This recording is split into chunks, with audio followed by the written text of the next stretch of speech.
Goodbye, phone. Oh, none of that was recorded? Okay, is everybody ready? Yeah. Ready? Wait, are you recording? Yes, we're recording, and we're going to start I do my now. Minecraft YouTuber. Suddenly I hear music. Oh, there goes my phone again. God damn it. Okay, alright. So, to take a bit of a step back so I can properly describe the Arcanum, you guys had approached a rather fenced-off and guarded area with a 20-foot-high metal gate, protected by a single moon elven woman with tied-back black hair in dark clothing, named Shayla, as you later learned, who really didn't seem to take you too kindly to you. After quite the stare down between Lithera and Shayla, you were quickly given entrance to the Arcanum itself through a well-kept lawn and a sort of broken past cobblestone leading up to two huge wooden doors that had iron padding on it, and it gave way into a much larger interior than the small-ish exterior of stone and charred inner wood to reinforce it. And the interior is lit with various colored fairy fire and contained controlled flames in small lantern-sized compartments hung on the walls that do have magical burn markings in and of themselves, with various benches and shelves lining the hallways. And the main corridor splits off into two different sections. You can't see either of what the rooms lead into on the side corridors because the doors were closed when you had walked through. And the main library is about 4 stories tall, with a ceiling that is stained glass and a single non-stained glass looking up towards the current dusky, almost nighttime sky.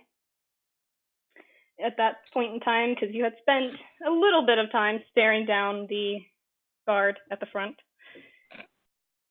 And the headmistress is a young-ish woman who has a variety of spell scars around her with green, seafoam green markings underneath soft green eyes that don't look natural. And the markings lead down the side of her face and towards underneath her hanging robes of the colors of the kingdom. She has long, red, frizzy hair pulled back constantly and tanned, from what you can tell from the tan lines that are very rarely seen from where her glasses normally sit. So you'd assume that she never goes anywhere without them. Blind, a little bit, as it were. So she's goddamn Professor Trelawney. Yes. Perfect. And she had greeted you warmly and told you that if there's anything that you're curious about, after offering you 3 different books, one for each of you to look through, the 3 of you that were paying attention. And she had sat down at one of the many tables around and called down one of the lanterns that were floating in the air with magic. That's where we left off. Loved him anyway. This'll be a good day. So is there anything I can help you with, or questions that you need answered? I'm pretty sure that you're a bit confused after being hailed by Her Majesty.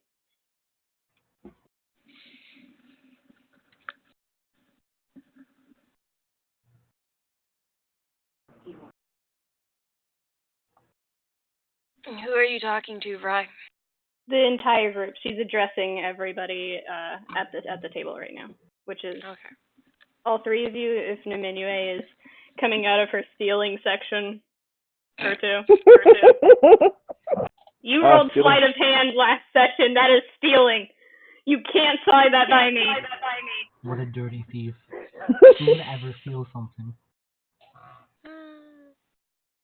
Shoot.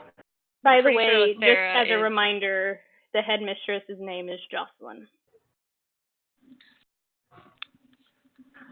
I slip through the breeze between bookcases, or however it's lined up, and I slip up behind my group, and I go, well, you know, I don't suppose you know, but maybe we could get something on this here divine and stuff. This seems that would come in handy with what the queen has asked us to do. No? With the what? I'm sorry, you're a bit muffled.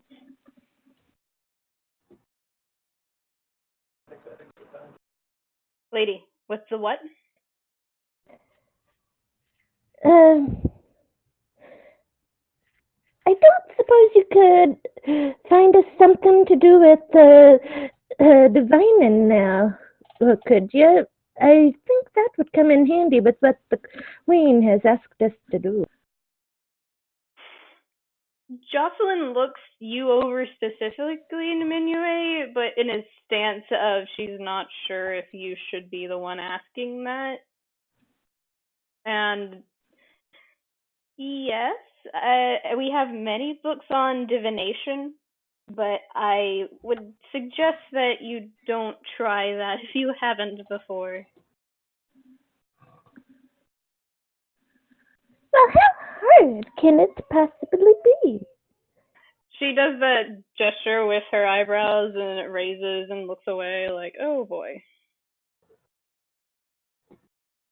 And Natalie also looks off to the side like, Lithera is happily keeping her fate buried in the book that she's been given.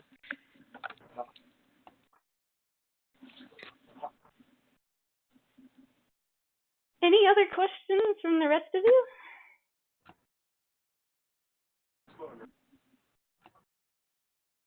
I do try to be as helpful as possible, but divination is not exactly my strong suit, I'm afraid. Lithera looks up, making sure to meet eyes with Jocelyn. There's plenty to ask about, especially about what's going on. Oh, indeed. You're one of the keener ones. That's very nice. I guess you would be, huh? And she looks like she knows more than she lets on. Lithera just probably raises a brow like, no kidding, at this point. yes, one of the issues we're meant to look into is why heroes have been meeting unfortunate ends as of late. Well, not even as of late, really. Jocelyn leans forward on her elbow on the table and rests her chin in the palm of her hand, thinking deeply for about a minute and a half before looking at you, Natali, specifically. It's a bit complicated. As far as I'm concerned, I don't really keep an eye on the heroes. They're not I don't babysit them. They're professionals, but as far as I know, they went to the same place that you guys went, and they never returned, or when they did, they weren't exactly themselves. So we had to make do. Have Raiann asked if anyone else has been corrupted, sort of, other than heroes? Jocelyn looks at Raiann curiously, as if just realizing what she's looking at. And she gives you that Raiann look glares like back. she's... It's not really a glare, it's just like a look of, huh, interesting. Raiann glares anyways. Fair. Jocelyn shrugs in that manner of, I don't really know what to say. I myself don't leave the Arcanum very often. I have much more important matters to attend to. If you want to speak about the heroes, you might want to go talk to the head of the guard.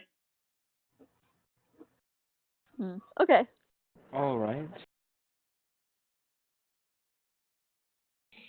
But you mentioned they went to the same place that we did. All of them? Or... A very good majority of them, yes. Some of them refused and went on different jobs, but they kind of defected as well, I suppose is the right term. Lithera's eyes narrow a bit and she buries her head back into the book.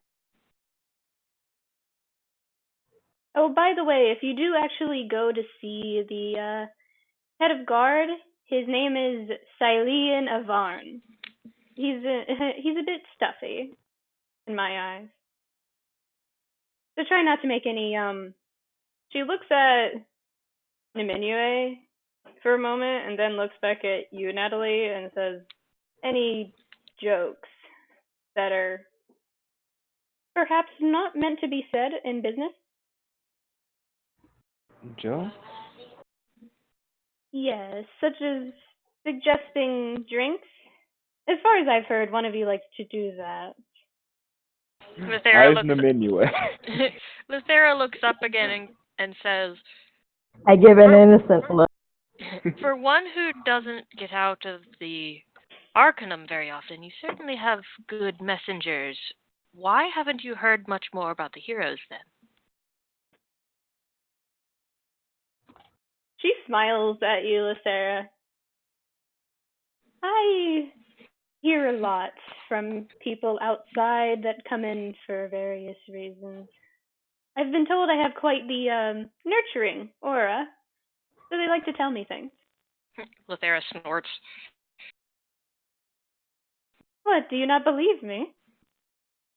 She sounds amused. No. That's fair enough. I don't think you would trust anybody, considering your current status. Anyhow. Back goes her head into the book.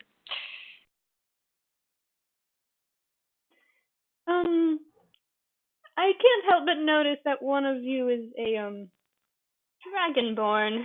You're a bit odd around these parts. Yeah, I've heard.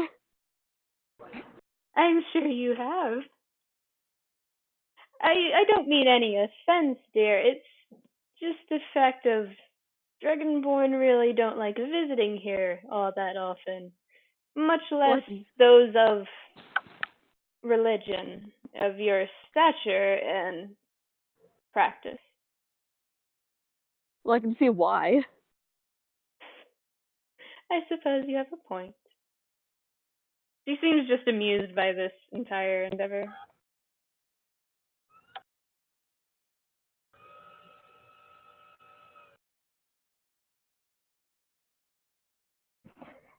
I walk on over to the sergeant on duty. So a sergeant? Like a guard? What? Yes, that guard you were talking about. No. The guard she was referring to is the head of guard, like the chief security officer. He is not currently here. Oh, never mind that. Oh god, my cat's eating a plastic bag. Wait. No. Kitty, no. I took another random book off of the shelf. Are you Here we go stealing again. it? First of all, what are you trying to steal specifically? I have to know. I didn't say I was gonna steal this one. Just You are not asking her, so you're stealing it. I didn't say that I was gonna take this one outside. This one, so you admit you were stealing the last one. Anyway, I told you I was planning on borrowing that. Without permission. Okay. Nope, we're not addressing it. It was stolen, that's DM decision. You stole it because you didn't say anything about it. Just And don't. wasn't they trying to Agreed. cover it? DM rules. Anyway, what are you specifically trying to look for? Because it's a library. I guess I'll be picking a random book out of the history side. Okay. I don't know what to do for this one. Roll perception.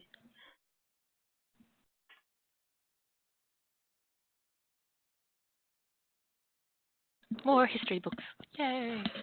Everybody's just interested. I get an 11. There's a lot of history books in this section. They look more dumbed down than what you'd expect from an arcane study, so to speak. But there is one there that is on the Dwarven Kingdoms. I pick it up and thumb through it, curious to see what they have written about where I grew. Roll history.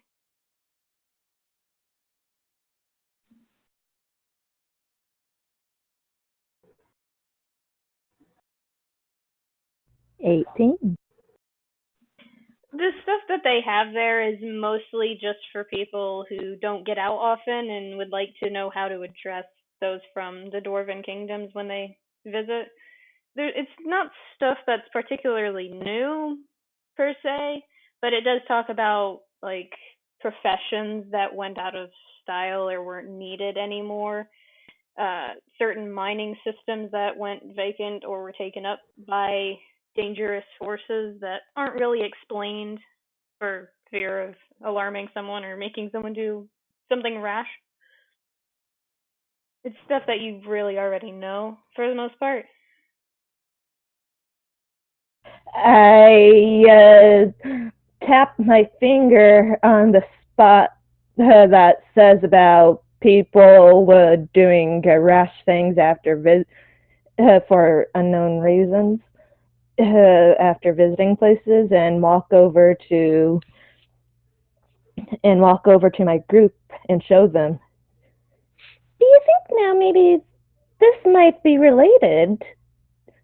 Jocelyn looks directly at you as soon as you walk out from that area, as if she knew you were there. And she smiles at you. Ah, yes, you're the, adopted one from the Dwarven Kingdom, the third prince, was it? Yes.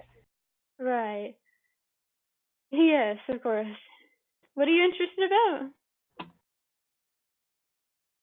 Well, seeing as how, I just thought it odd seeing this part here wrote him down, thinking how this happened for unexplained reasons after visiting places, and you're talking about those heroes and stuff turning for reasons unknown after visiting an area. She just giggles at you when you're explaining this. You know, for someone who used to live there, you don't really seem to know much about the history. Yes, well, my master, he was more into having me trained to be a barbarian, and he didn't think barbarians needed to think all that. Oh, I can tell. Alright, well, don't worry about it. It's long in the past from what you're reading. It is called history for a reason.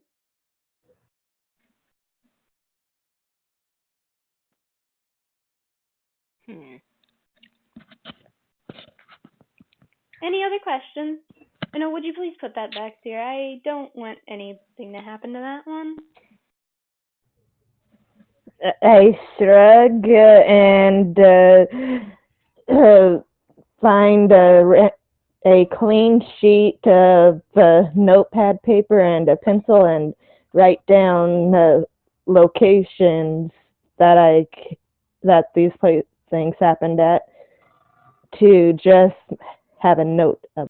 You don't And then I have put it. the back. The book book itself doesn't give an actual place for where things went wrong. It gives very vague descriptions to avoid any rash decisions or brazen adventurers to do something stupid.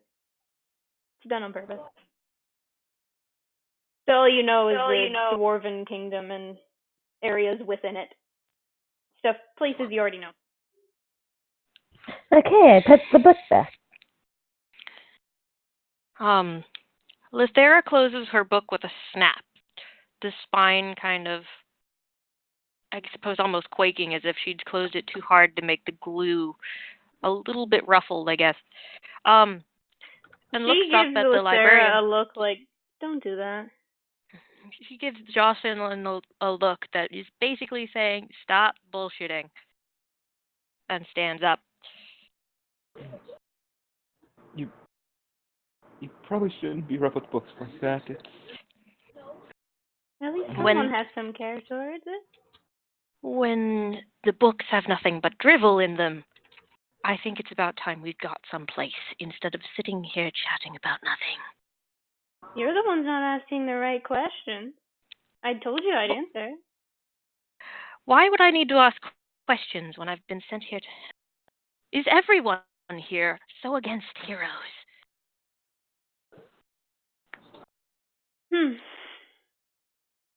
Against heroes? Why do you say we're against heroes? Nothing has been said to give any of these people here any sort of help. They have been sent into a death trap. Do tell me, what do you have against heroes that everyone here would just be so ready to send them to the guillotine? She goes silent, staring at you for a moment, as if trying to debate whether or not to say anything helpful or to offer what you assume is a lie. And then she just smiles again. I don't think we're sending them to the guillotine. I just don't think they were the right ones. But that's not my thing to discuss. That's more of the Queen's deal now, isn't it? Oh, I don't know. Are you part of the Queen's hand, or are you not? She certainly pays me quite handsomely.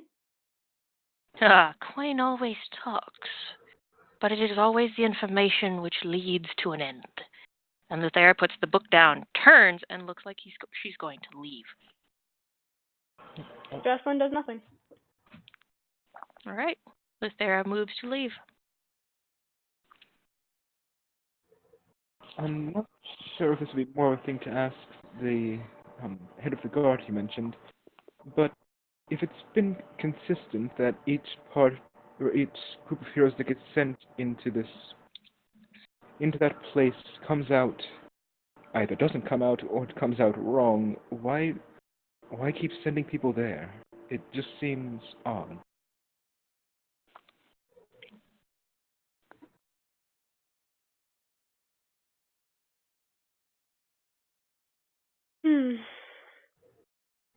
Jocelyn leans back in her seat, examining you, Natali, and briefly looking towards Lithera, who's going to leave. And she shrugs at first, not really giving an answer more than trying to dismiss it. I don't know what per se is there. I, again, don't really have any messengers, as Lithera here put it, who go there. But, Lithera... I'd like to roll perception on that bullshit. I don't think that'd be perception. That'd be insight. What if insight? There we go. Mm-hmm. Whichever one it fucking is, because goddamn. Well, today's going to be a great number of rolls. That's a 10. Let me just see how my roll is faring right now. Could I learn bullshit as well? I rolled a 2. I rolled a 2 on deception. I was was waiting for someone to do insight, and it had to be Lithera. Lithera, you can immediately tell that she's trying her best to be coy, but not for the fact of actively wanting to hide it so much as there's a bit of fear in her voice. I got a 23 on that insight. Damn! Natali, you immediately pinpoint the fact that her fear comes from a place of knowing. You think back at what she said about not leaving the Arcanum often, and you realize that the way she said that wavered slightly. Like it wasn't entirely the truth. She probably has left more often than she gives off, but in recent times, no. That much made it true, but it's not all truth. There is fear to her voice when you guys are asking about the heroes, but she keeps smiling to perhaps throw you off the scent. Lithera, before she opens the door, pauses a moment and goes, "Woe be those who lose hope."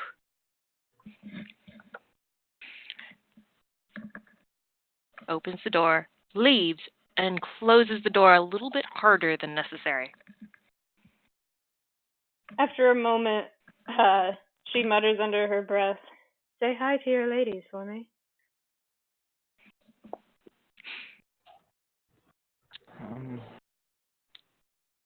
In a completely bliss manner, I stroll along and duck out of sight to throw the book in my pocket.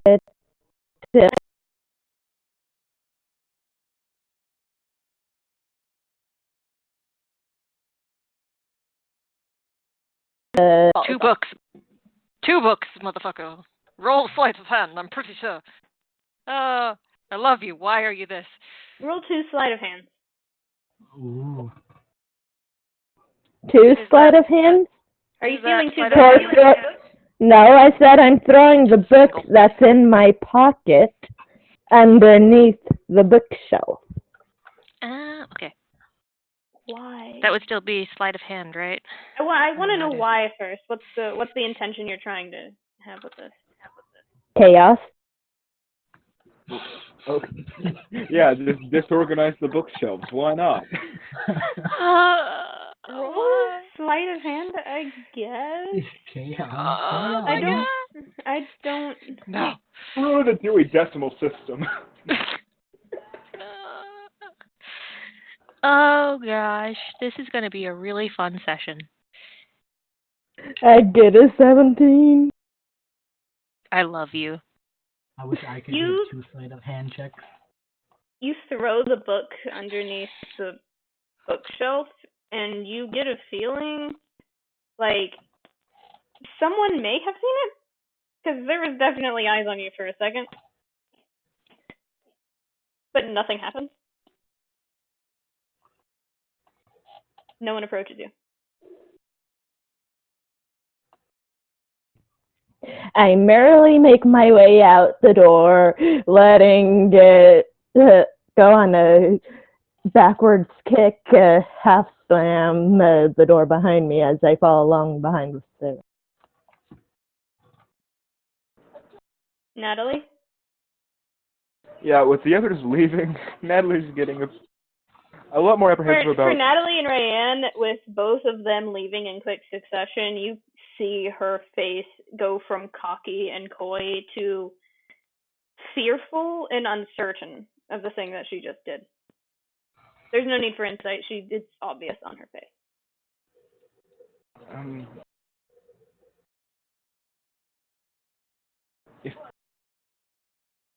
If you don't mind me asking, why do you seem afraid?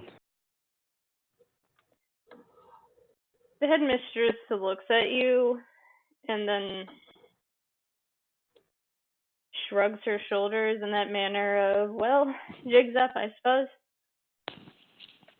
I'm only trying to protect you guys.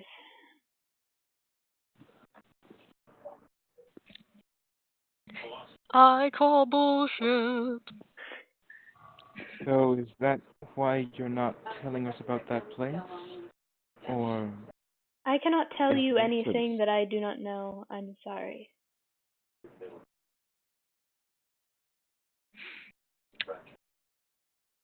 With all that you have at your disposal, I'm not quite sure on that. Please call bullshit.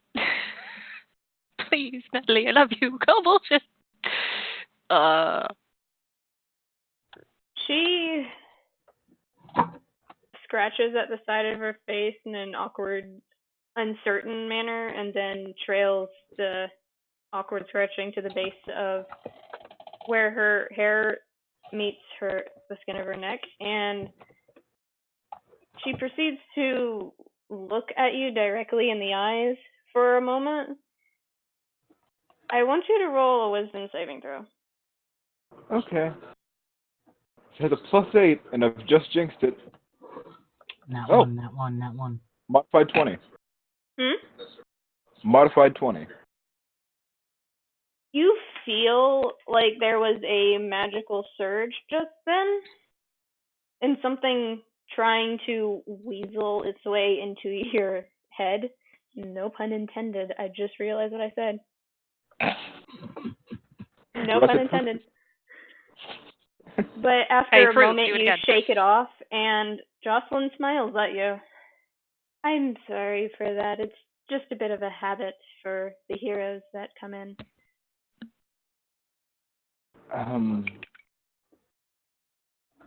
It's just to see if your judgment is unclouded.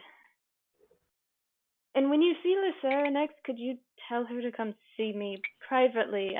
There's something I want to discuss with her. All right. I apologize for this unseemly endeavor. It's not something I wanted to happen, but I realized that my actions may have not been so welcoming as I thought they were. Yes, and may I request that I see you sometime later as well? Of course, I don't leave here. All right. Although, if you want to see me later, I won't be in this area. I'll probably be in my study to the left from here, which to you guys walking in would be to the right. All right, then. Suppose we'll be on our way then? Raiann, do you have any questions for her before you leave? No. Before we leave, Natalie picks up the book and closes it and looks at it for a sec. So should we put these back where She they belong? gestures openly as if to say, go ahead. They're yours as long as you return them. When you're done with them, at least. Oh, all right, thank you. She nods and you're welcome gesture, but doesn't say anything. And doesn't move. And with that, Natalie will start to walk out. Raiann grabs a random book and then walks out. She just likes books a lot. You hear a sigh from behind you and the sound of someone who is just so tired of the thing that she has to witness. And then you hear, as you're leaving, her stand up and walk over to a bookshelf and slide out a book from what sounds like the floor, and then the door shuts behind you. Ooh. Now we get to Cole. Cole, you're in the Harpoon Lounge again. You've frequented this place. It's a really seedy establishment, though the people there are much nicer than the outside appearance gives off. And you're currently talking to your contact, Raymond. He's trying to get you to drink a bit, but you're a bit focused on getting information on the heroes as well in your own right. He doesn't seem to want to talk all that much, though, and what he has told you doesn't help. So, Cole, tell me, how is your new party? I've heard you've gathered a new lot of sorry souls. You could say that. I certainly could. The last ones you were with were left to rot. Are you going to treat them the same way? I have to wonder.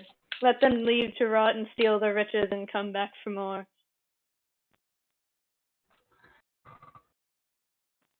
Perhaps.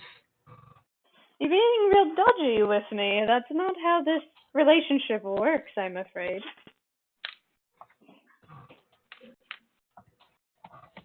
I only meant perhaps in a way that I don't like them, but that could be subject to change. Are you getting soft on us? Me? Soft? Never. He snorts a little bit, as if he doesn't believe you, but also this is the type of conversation he'd have with you. He says, I know this isn't a casual conversation. Is there something you're specifically looking for when it comes to these rogue heroes?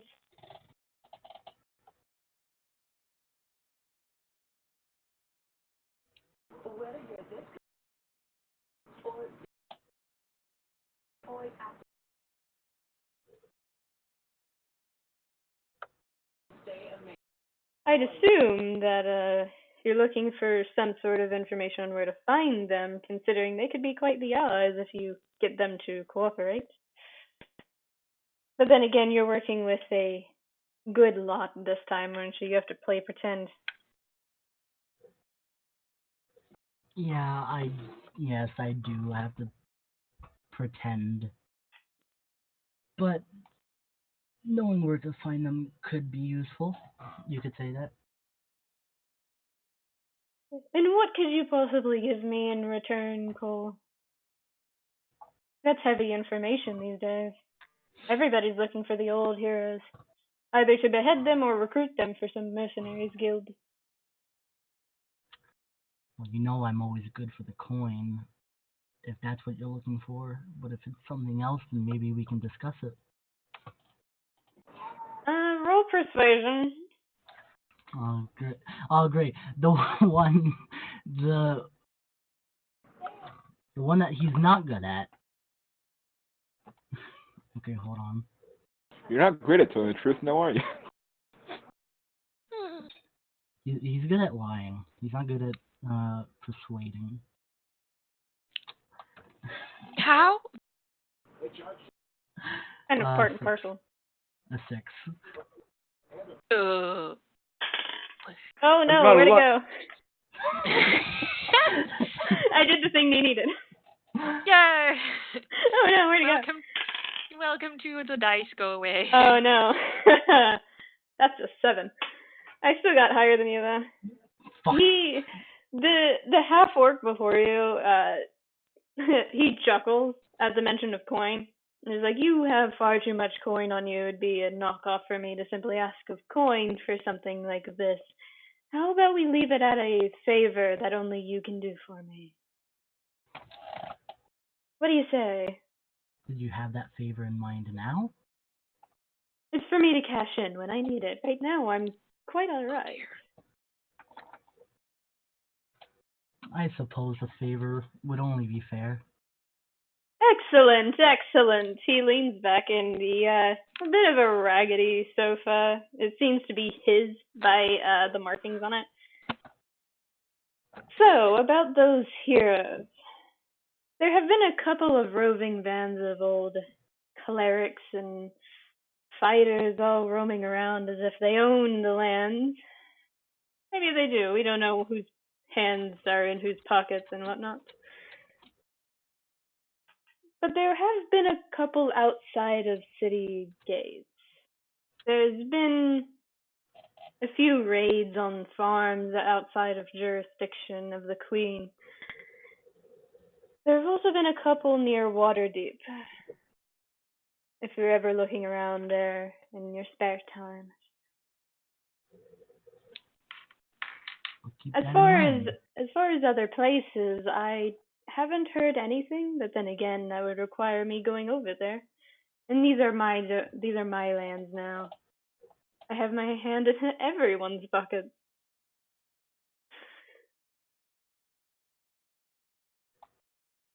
Is there anything else you'd like? No, I think that should be all for now. Excellent.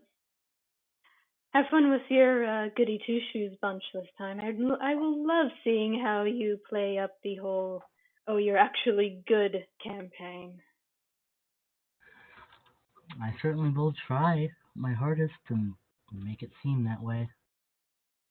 Oh, do be wary, though. One of those I've heard is a bit perceptive. Is that so? She's a real knockout from what I've heard. That's so. I'll keep that in mind. You walk out of the Harpoon Lounge, and it's about late evening, starting to slowly turn into night. And people are coming and going through various restaurants and shops, last-minute buys, and starting to close down shops and later establishments meant for those that are nocturnal are starting to open their doors. You realize now that you've been sadly at the Harpoon Lounge for about 5 hours now, talking to Raiann, your half-orc contact in the city. Mm-hmm. Basically not getting what you had given.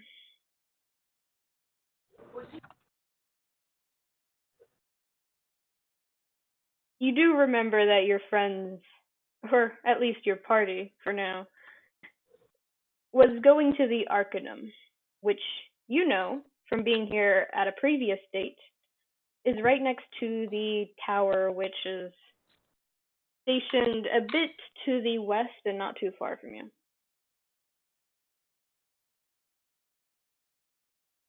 Suppose I'll have to go there then. Right then. Lithera, are you headed out? Yes. Walking out of the Arcanum, I will spot Shayla again and just mumble while I go past her. There are no guiding these. She looks at you kind of quizzically for a moment. And then you see her smirk. Like she knows something.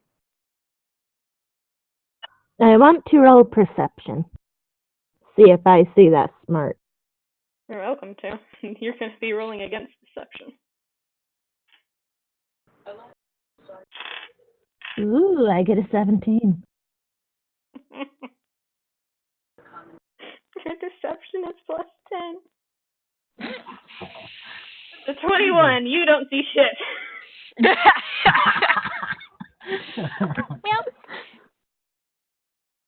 Well, Lithera I only shrug sees my it because shoulders she was and deliberately looking at Shayla. I shrug my shoulders and blissfully skip along to try and catch up to Lithera. Lithera. Yes. You see Shayla gesture to follow her, and she steps over towards the shadows a bit. Lithera is going to eye her for a moment before pulling up her hood and following. Roll stealth, because someone's trying to follow you. Oh, good. What do I roll against it? You roll perception. Okay, that's a 22. Good luck. I got a nat 20, but my perception's plus 0. Oh boy, that's a nat 20. You see Lithera pull up her hood and try and sneak off towards a different place. And she looks like she's trying to follow someone else. I skip along, whistling merrily behind.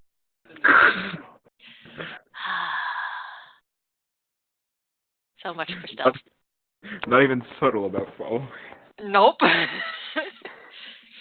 Shayla sinks back a little bit into the shadows, and Lithera, you actually find it a little bit difficult to see her, even with the gifts you were given due to a certain price, which is a bit odd. for people of this plane. Ooh. Lithera visibly relaxes a little bit and tries to follow her just as close as she can. Roll another stealth. Will do. Oh, well. That would be a 16. Roll perception, my dear, over there. I get a 15. A 15? Yeah. You try to continue to keep your eye on Lithera, and you do for a while, and you think you know where she's headed towards, but you lose sight of her. And wherever she is going, you have only a vague idea that it's to the east, but not exactly where. Lithera, when you are finally left alone, Shayla steps out, and she is now wearing bracers with raven feathers on them. So how was your talk with Jocelyn? She seems a lot more conversational now. A bunch of lies and foolishness. There was nothing to be gained there. I wouldn't say that so much. You say that now, but as we were face to face, nothing came of it. Just someone who's full of fear, no hope. She's actually one of the more hopeful sort, I'm afraid. She's just a bit tough. I've been keeping an eye out for a little bit. If this is hopeful, I'm worried about everyone else. People show their hope in different ways, especially when it's been lost far too many times. Some are fearful, some are angry, some keep fighting. Not everyone's the same, dear. Just a little faith sometimes. A little bit of guidance goes everywhere. A little ray of moonlight. If you're asking for guidance from her, I don't really have jurisdiction there. And she giggles a little bit. No, that's why I'm here now, isn't it? You have a point. Oh, So, joy. I do have to warn you, though, with this, well-necessitated attitude that you're giving towards everybody, I doubt you'll get much information either way. Just as a tip from one standoffish person to another. Try to be a little nicer. She does mean well. She just doesn't know who to trust. Meaning well and doing well are two different things. She wasn't exactly lying to you. She has not left the Arcanum personally in a good few months. But half-truths are as good as no truth at all when it just leads astray. Shayla snorts a little bit.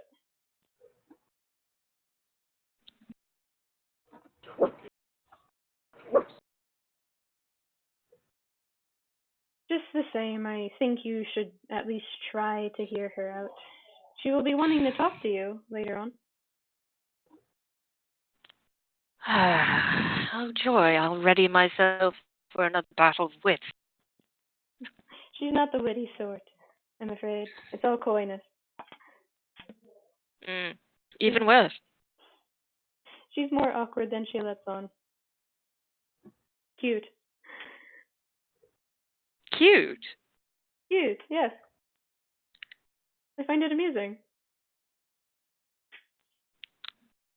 Lithera just gives Shayla a look. Like, so you're into that kind of thing. Don't give me that look. I said nothing. Absolutely nothing.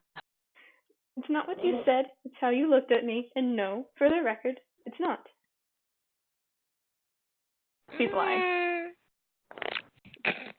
I'll be the judge of that.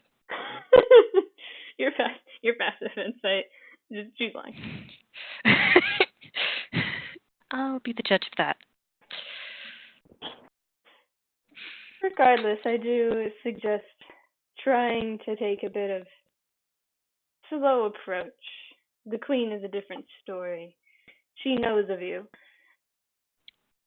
Jocelyn has only heard stories of you. Lithera frowns, crosses her arms tightly over her chest. Give me at least a night. I will try. I need to think on it. I'm not the one who has to give you a night. It's your summons. But I should get back to post before anyone starts suspecting me. Can't have that now, can we? Then you wouldn't be able to talk to me anymore. Before you leave. Yes? What shops are good around here? That depends on what you're looking for. A pendant, as thanks to the ladies. And perhaps a few floating lanterns. That's a excellent question, actually. There is a shop nearby. It's a bit on the border of the Cloud District, though. Her name is Kyoko Takesha. She's a bit of an odd sort, too. Might want to be careful with her.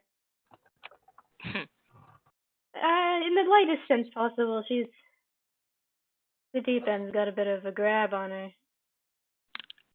Oh, well, I'll keep an eye. Thank you for the tip. As for your floating lanterns, it's either her as well or Marissa Sridhar, a dwarven woman in the Tower District here, closer to stonework, about 10 minutes walk from here.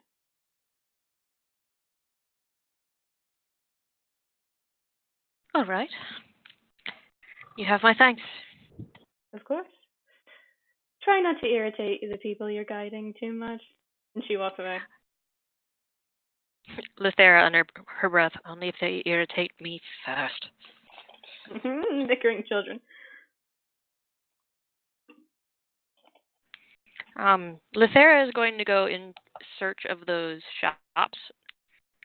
Okay. Which one? Let's see. The closest one in the Tower District, I suppose. Lanterns first.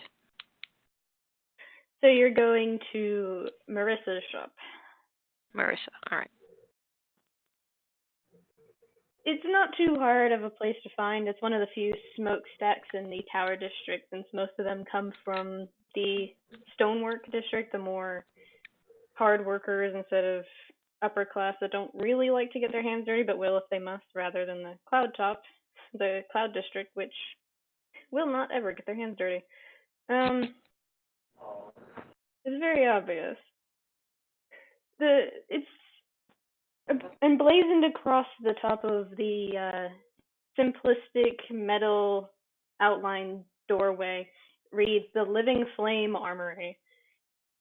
And she is one of the...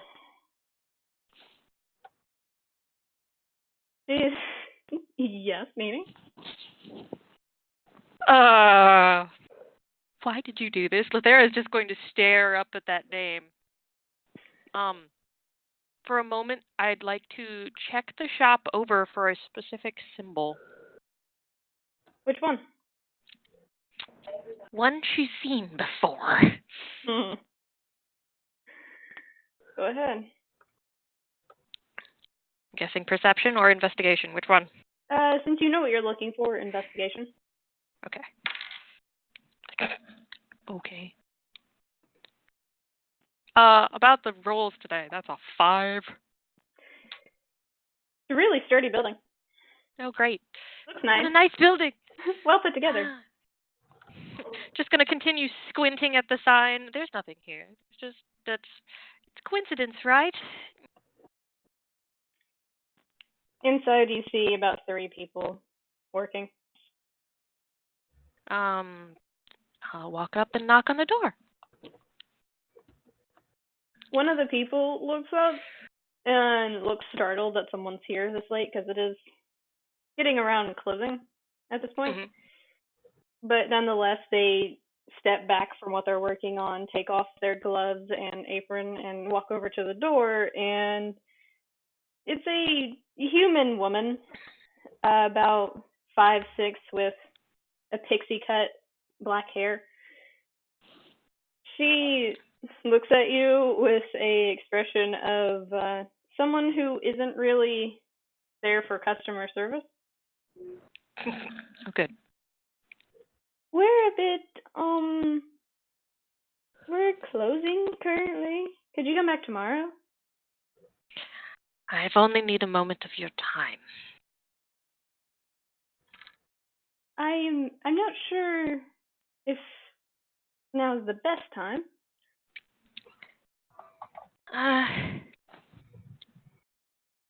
Do you just happen to have lanterns? Ones that would float upon water? Why so? And before you can answer, there's another voice in the back, towards the back, that you didn't originally see because you were outside. Oi! Would you stop treating the customers poorly? Let her in! And the woman sighs and steps aside, gesturing to come in. Lithera chuckles slightly and walks through the door. As Lithera walks in, the woman towards the back, a dwarven woman with greasy hands that she just took off the gloves she was working with and set aside her hammer. And she walks up with a very well-loved apron across her chest, and she is grinning, just absolutely delighted to have a customer. So, excuse her, she's a bit new. What can I do for you? Fair meeting. I'm looking for lanterns that might float on water. Oh, of course. We have plenty of those. Do you need something specific? Remembrance for those departed. Ah, I see. She turns around and looks towards one of the other people, a half-dwarven male who is pretty focused on what he's working on, which looks like bracers of some kind. And it's like, Jacob, could you go in the back and get the lanterns, the ones we have in spare? See if... Yes, thank you. And he kind of sighs and puts down his work, what seems like for a number of times today. He looks like he's trying just to finish what he started. And he walks back to the back and disappears behind the door. The dwarven woman looks at you again and says, so, you're Lithera, right? The returned hero? I suppose you could say that. No need to worry. I don't treat people on their hero status. If I did, trust me, I wouldn't get much company. Just to make sure you're you and I don't mix you up for someone else.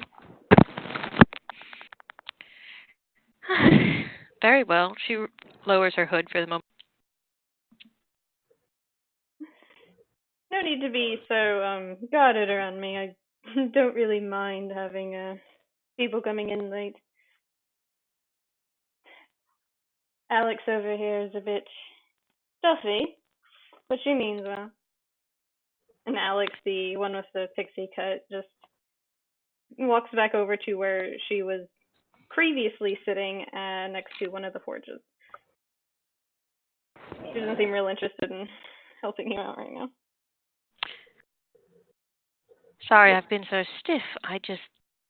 The name of your shop was familiar. Oh, this is the only shop in existence. I don't plan on franchising. I suppose times have changed. She looks at you curiously and doesn't really seem to know what you're talking about.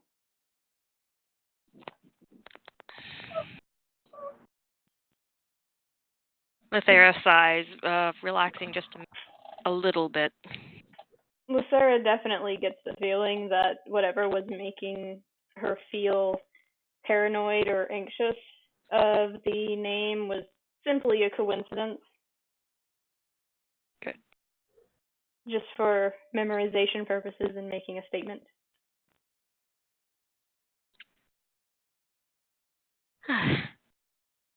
So, I hear you saved a bunch of haphazard hooligans from the death of the keep up north. That's a good way to describe them, I suppose. Yeah, they're not the first to try that whole thing under the Queen's aid. Sorry, lot there. All for the money. I've heard. Do you have any information on that? Or have you heard anything? A couple of them had come by here for specific enchantments, but I don't do many enchantments myself. My enchanter left to go work with somebody else in town. Interesting. What kind of enchantments were they looking for?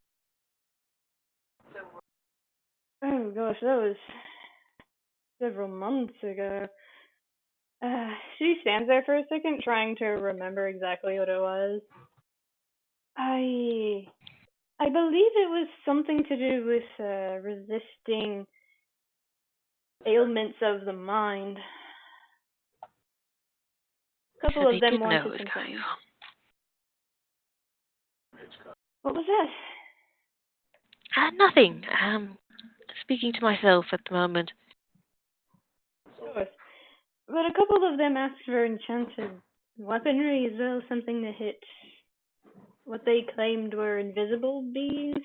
I myself have no idea what they're talking about.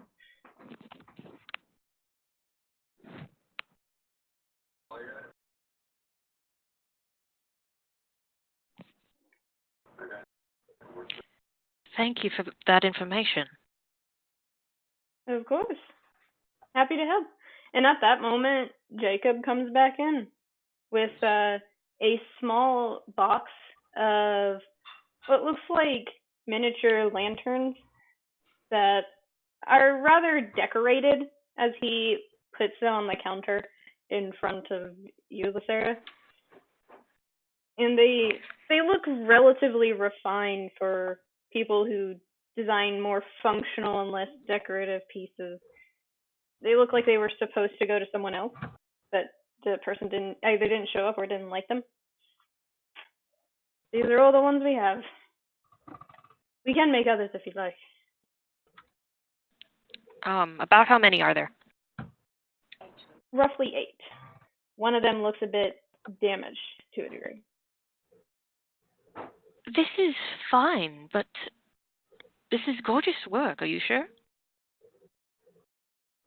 He shrugs and looks over to the woman in front of you, who you assume to be Marissa.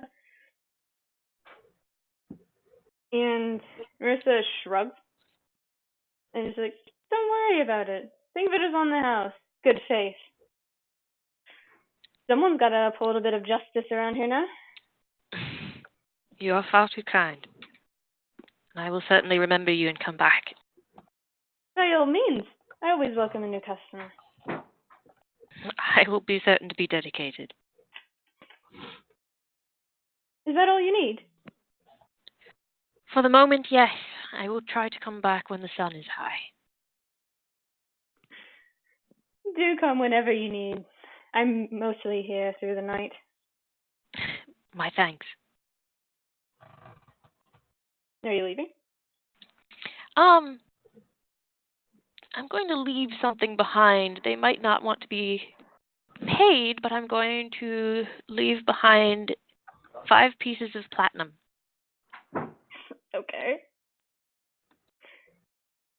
As soon as Marissa notices this, she audibly gasps and says, "This wasn't necessary, but thank you nonetheless."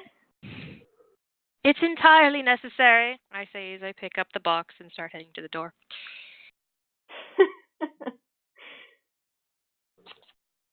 You get the feeling that a couple of the people that are still there are now just staring at your back like, what the hell? Yes, good. Are you headed to Kyoko's? No, I'm going to head towards the water. All right. Make an investigation roll. Okay.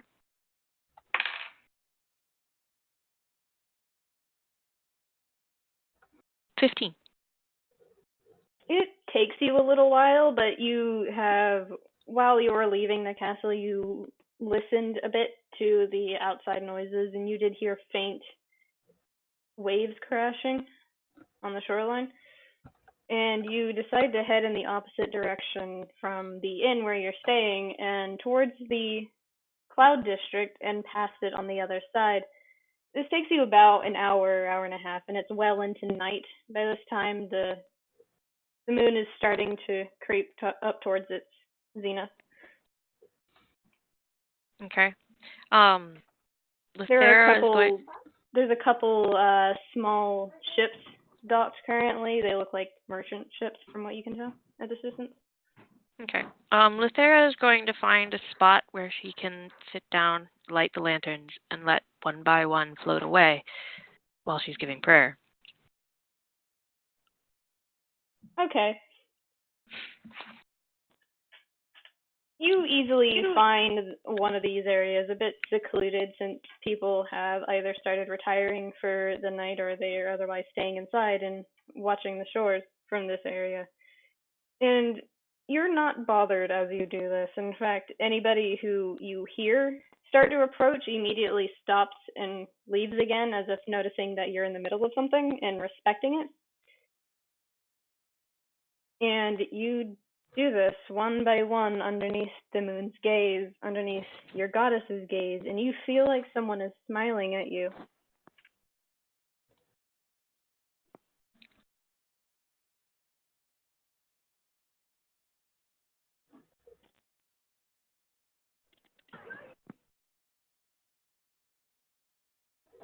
All right.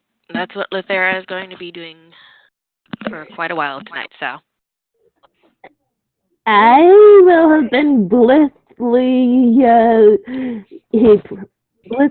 skipping along after I lose sight of her, just trying to find where she was.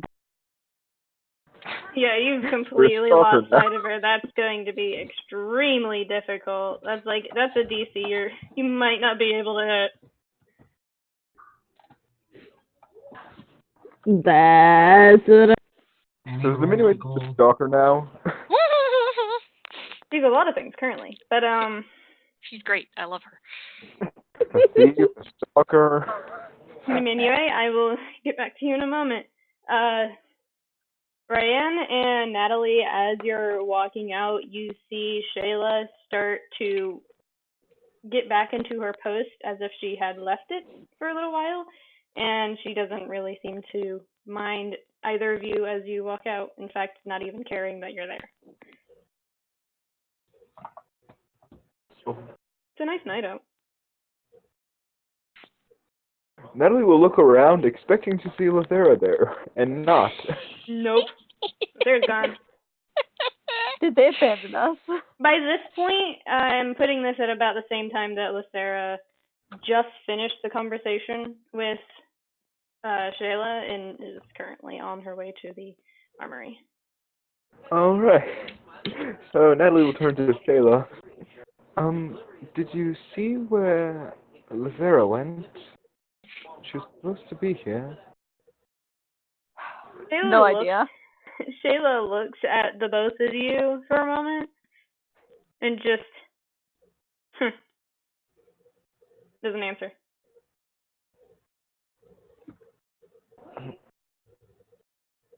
Oh, alright. The snicker that resulted to both of you didn't sound inherently malicious, just amused and unwilling to tell you. We're not getting a lot of answers out of anyone here, it seems. Well, we have a message to give her from Jocelyn, so it would really help if we could find her, you know?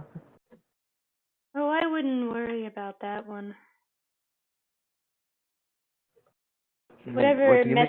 whatever message you have for Lithera, I'm sure she's already gotten it.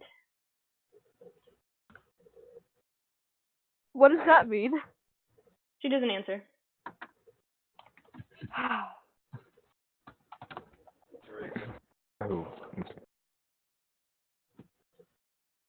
Um, so knowing where no one else is. You actually see Cole start to approach the Arcanum at this point. Oh, okay. There we go. We found someone. Here comes Cole doing his walk. Walking like a fucking asshole. The jackass walk. Indeed. Alright, Natalie will wave to the one doing the jackass walk.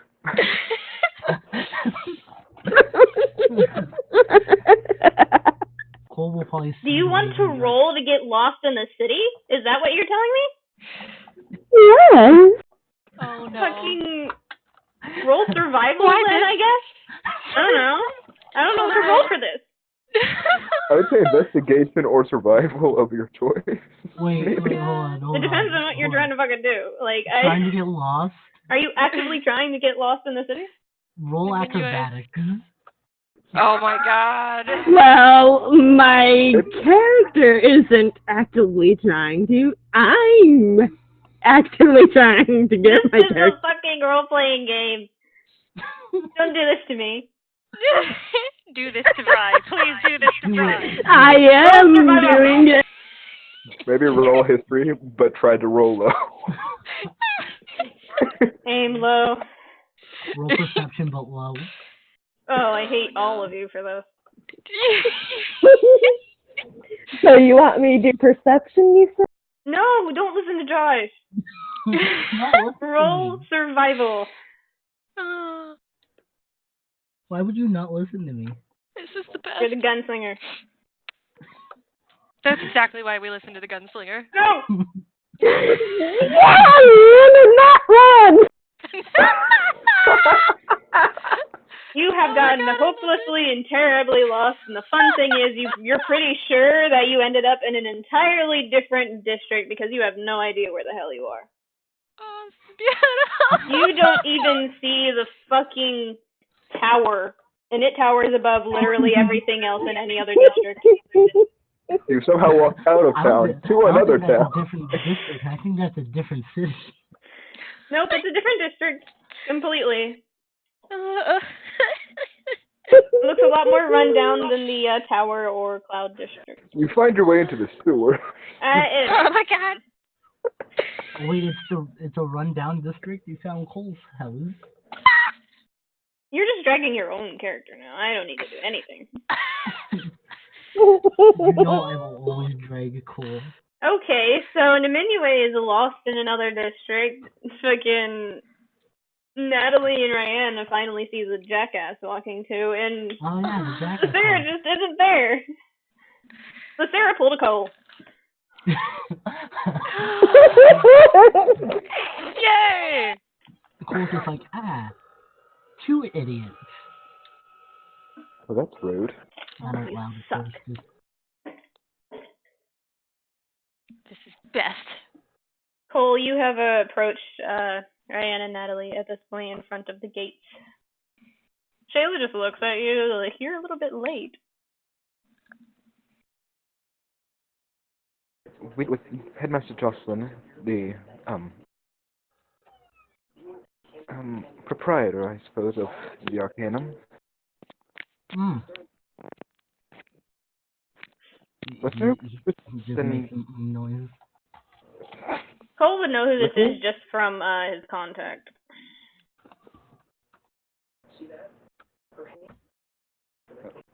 Lithera was with us, but I guess she walked off after she left. Did you happen to see her? No, I didn't. Cole was on the opposite side of the district.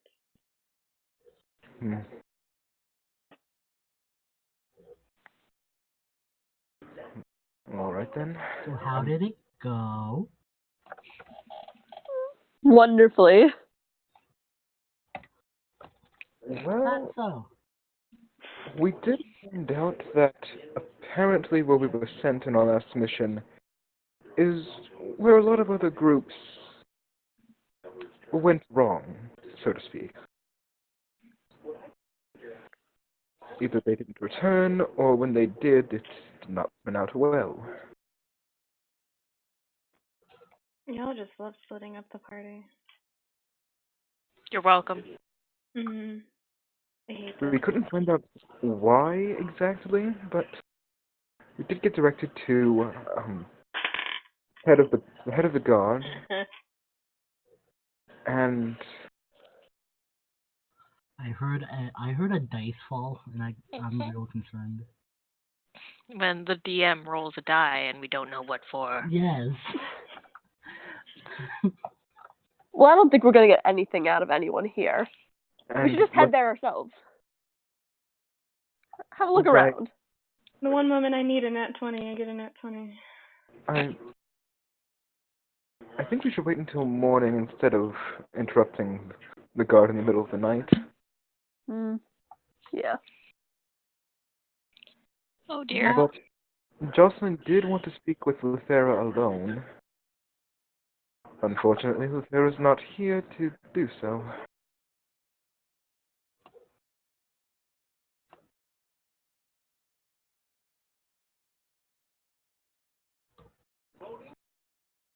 That about covers it, though.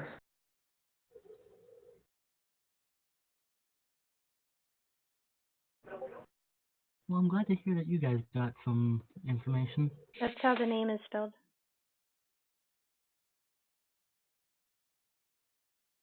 Why do I check my DMs? Okay, done. That's the head of the guard? Mm-hmm. Yep. Okay. Thank you for the spelling. Siley and Avon. Oh, by the way, apparently the head of the guard, Silene, is a bit stuffy, as she put it. Stuffy. Oh, I roll wouldn't- history. Me? Yes, yeah. I have a 0 modifier to history, so Yeah, you're kind of fucked on the history department, which is funny considering your background. 18. Oh, Well, You've heard the name Silean before, and you do know that he is currently the head of the royal guard for the palace itself, where the queen and king reside. You do recall a couple of instances where he got into a rather amusing scuffle with a couple of dwarven ambassadors a while back. And it does make you snicker a bit under your breath when his name is mentioned.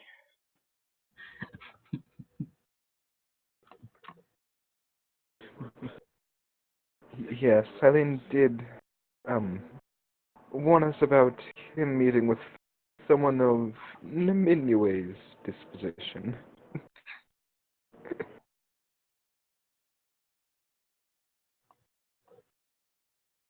Are you three gonna do or are we just gonna stand around and talk? Because either way, this is We're fucking gonna stand around and hysterical to me. talk. We're gonna stand around and talk. Niminue's lost, and Sarah's just, woof. Mm. And Sarah go yeet. Sarah is doing something important. Shut up. If you want to know what I've heard there's been some incidents around, what was it, Waterdeep? What type of incidents? Various raids and stuff around. Okay, alright. This is what we're doing. Why has the DM rolled twice? We don't know what for. Why? Tension. In a cold No. voice, I'm in danger. Yes. Ah. But I rolled a natural 20 both times, guys. I'm very sorry. Oh God! no. See, this is why I was scared, because I recognized, I rolled a nat 20, hang on. I was like, oh no. For the various raids and stuff. Mm. Could hear that it could have been some of those rogue hero sets that were. Out of curiosity, where did you go to hear this? That's none of your business. Fair enough, I suppose. Jackass gonna ass. Damn. Well, Cole treats his contracts for contracts. Contract. Stop rolling. I'm gonna Fry. die. What's your guys' passive perception? That would be 14. I don't. You never gave me Cole's passive perception. That's mine. Okay. All three of you catch a blur of motion out of the right corner of your eye. Now What? Cole's instantly on edge. Shayla at this point is staring directly in that vicinity, and she has been for quite some time now that you're actually aware that something's happening. But once you look over to it, you don't see anything. Is someone out there? Oh, passive perception is 19. Is it? It is. Nice. Whoa. It doesn't help though when I roll a natural 20. It doesn't. Whoa. Cole's supposed to be perceptive. Oh, and... God. Oh, we got worse. Oh boy. Here we go. God. No, that's See, a I told 5. you. Don't worry about it. The dice rolls. The dice rolls suddenly in the background. Yeah, Fear. just the two dice rolls and then nothing. Just Fear, TM. that's a 5. That's not great. Someone just tripped over their feet. Enjoy. Actually, yeah, you're not wrong. You hear the skittering of footsteps that were a bit misplaced on a rooftop to the left of you. And then you look and nothing is there. Shayla now looks really unimpressed about something. Do you know what this might be, Shayla? It could be anywhere from assassins or people trying to break in. I have no idea. This happens all the time. But these ones are real sloppy. I already know where 3 of them are. 3? Rip, guys. Enjoy that. 3? Do you plan on pursuing them, or...? I have no need. If they're that clumsy, they'll run into the things that I've set up. Oh, all right. Her expression hasn't changed from unimpressed the entire time she's been saying this. I suppose we'll leave you to that, then. Leave me to what? A graveyard shift? I suppose. She chuckles a little bit, finally. It's the first time you've heard her chuckle. Yeah, I suppose. Would you like some company on your graveyard shift? Not from you, pretty boy. Ooh. You're not my type. Ooh. That's completely fair.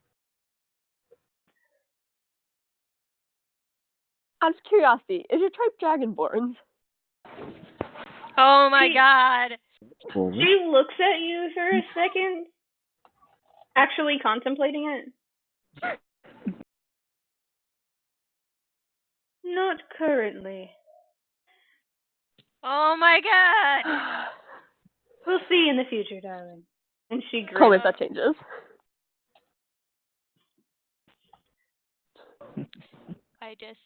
Why this? Cole totally made a just noise. just he had to hold back a laugh. I suppose we should be going back to the end now. Monka W. You're Hey, rolling again. God. Oh no. You don't have to stay behind, two rolls. Raiann. That's 3 rolls. Actually, that's 4. Oh no. Yeah, go. Cole, Yes? you hear very faintly the sound of a trap going off. And then another. Oh no. Poor guy. He just chuckles softly. And then a very quiet fuck. And you hear Shayla have to stifle a snicker. So also just can't help but let out a little laugh. I think they're falling in the trap. Oh my god, that's a nat one. As one of them falls from the fence.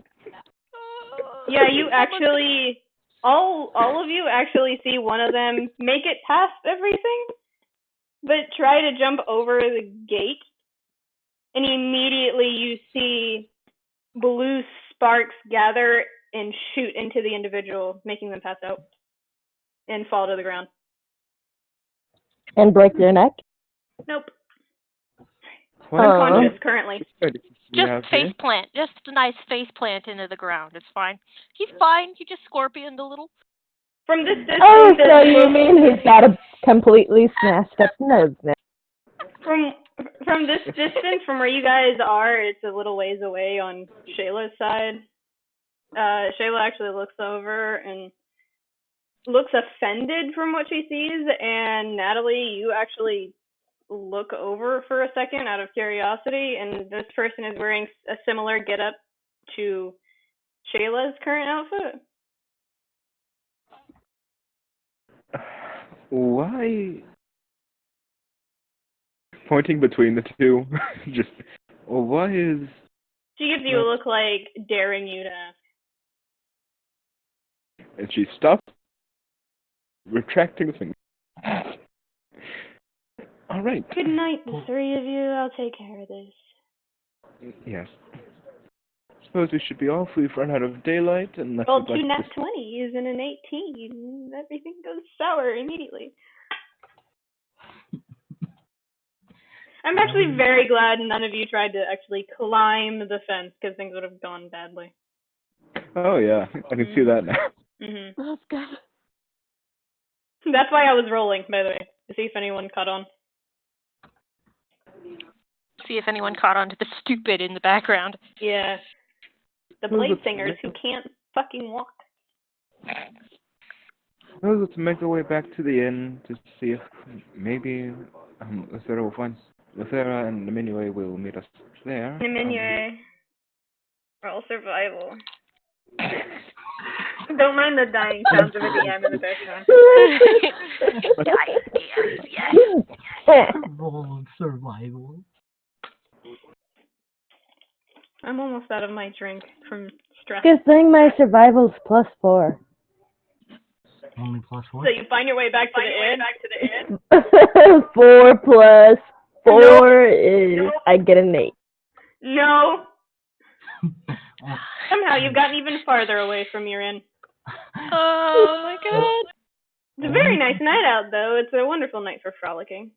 For someone who used to be a part of a royal guard, Do I happen to find any... Do I happen to find any leprechauns dancing around with booze? Oh my Just god. what? not unless you yourself are high. I would recommend stealing from leprechauns. Haven't you seen those movies? Oh god. Oh, I hate you dearly. You love me. Roll to be to see fair, if you've been contact high from being in a bad part of the city.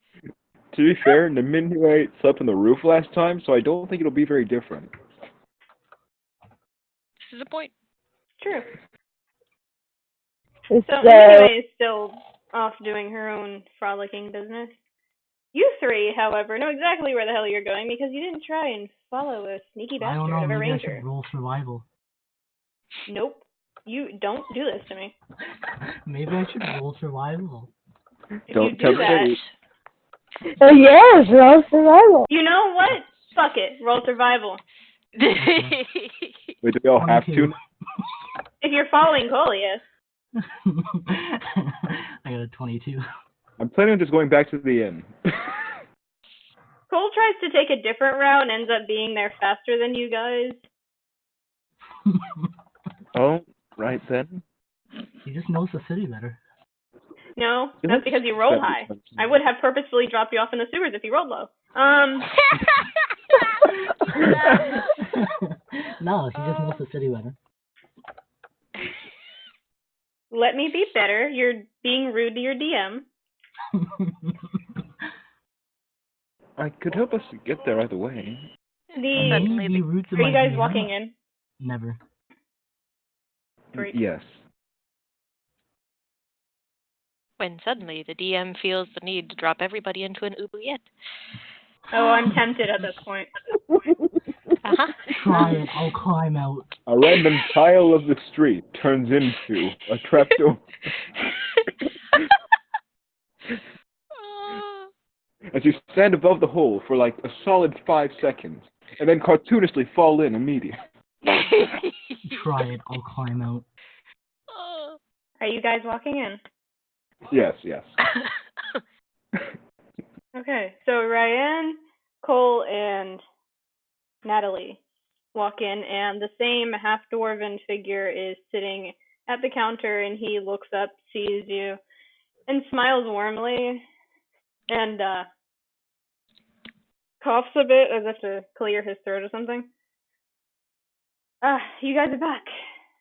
Did you guys have a nice time out on the town today? Yes, we paid a visit to the Arcanum. Only seemed to be there, though. Like we didn't visit anywhere else, and the day was over. Fair enough. Must have had quite the time there. Not many people can go in these days.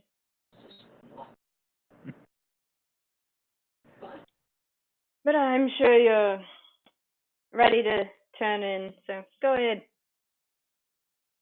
Yes. Have a good night. You too, Ash. Cole's just rather silent as he heads to... Yep, Natalie will head up to her room. Oh, Sarah, roll perception. That's a nat 20. Excellent, because if there was anything less, you actually, out of the corner of your eye, see someone standing at the edge of a nearby dock, currently unoccupied by any ships. Looks out of place. Are they doing anything of interest? They seem to be knelt down, poking at the water in a way. But otherwise, from this distance, which is about 100 feet, you can't see exactly what they're doing.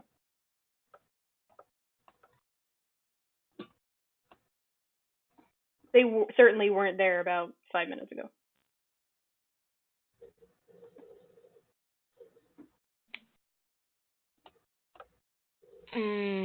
As far as I can tell, there's nothing interesting over there. Gonna keep going what I'm doing. Okay.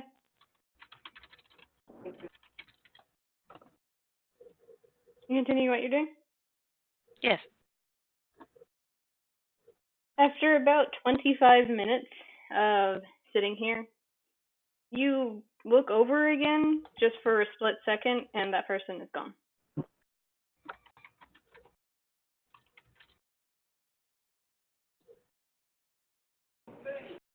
Okay, nothing very strange there.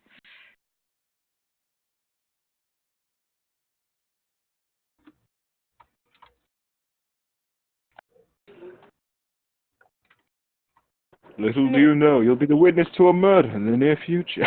Who knows? No, I rolled a nat 20 again. It's fine. But that wasn't anything out of place, so yeah. And Lithera is decidedly busy with something. It's true. That's why I did that.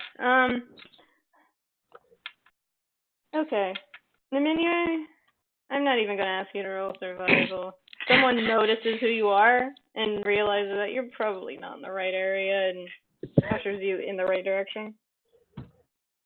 Kind of worriedly, because you're supposed to be a hero, you should know where you're going. So it's a bit of a reputation descent for you. Because you look like you're high while you're supposed to be presumably on the job.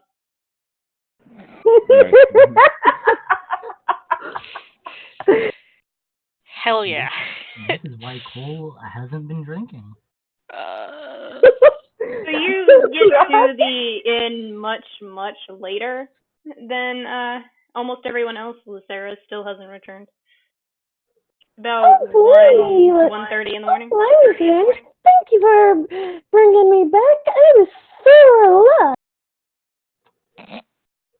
Is now the time to mention that Cole's probably not asleep? It's like 1:30 in the morning. Cole can do what he wants. He's a grown-ass man. Yeah.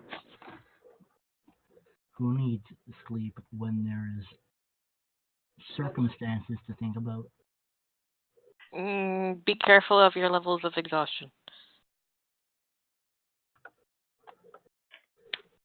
You'll sleep. I actually completely fucking forgot about the fatigue thing. Thank you for reminding me. You're welcome. Nene just hates all of you right now.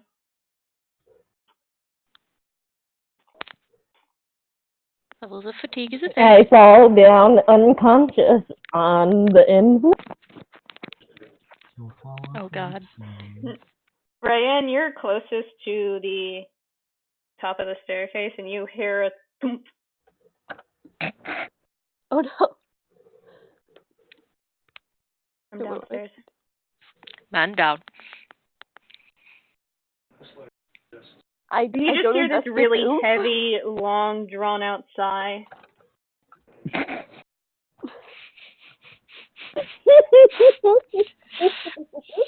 Oh, this is a beautiful party.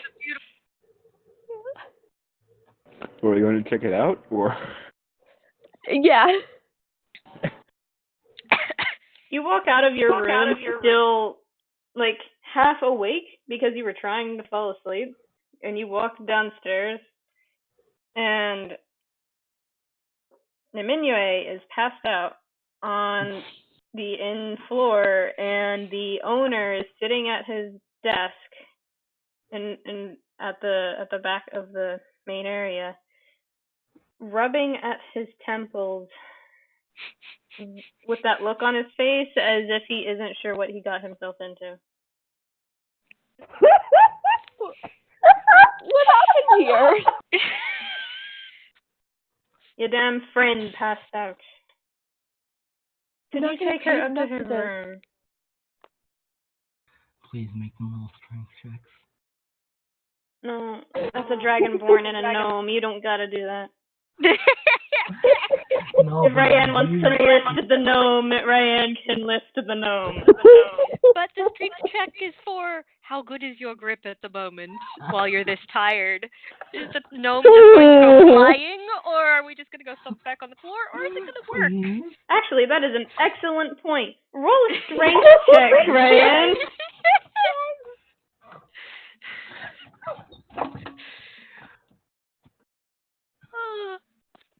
What's happening? Please, I need this in my life. Roll low so Cole can come up and be like, Wait. what the fuck? Wait, can you repeat the last thing? Because my the volume cut out. Roll strength check for me. Okay. But give me a sec. My computer's like failing and I don't know why. Oh no! Haha. Cole is kind of fault. quiet. I am putting all of my computer problems to you. No. Why do I keep live, rolling? computer, live. Why do I keep rolling that 20? Well, it's Hence called why- the dice like you. Hence why my computer... Everybody does not else's have- die let me roll nat ones every single time, and my own are just like, haha, you are a beast now. I rolled a 20. Well, I've got a 3. For a stupid survival Give check. me a second. I actually have to figure out how this would look. Give me a second. I don't even know what Cole's strength is. This is great. Okay. In your half awake state, you teeter a bit as you hit the last step, and you're told that Niminue is on the ground, is why there was a thump on the ground. You go over after being told to pick her up and try to pick her up, but in your state, you use a bit too much force and you have to grapple with the unconscious body in your hand.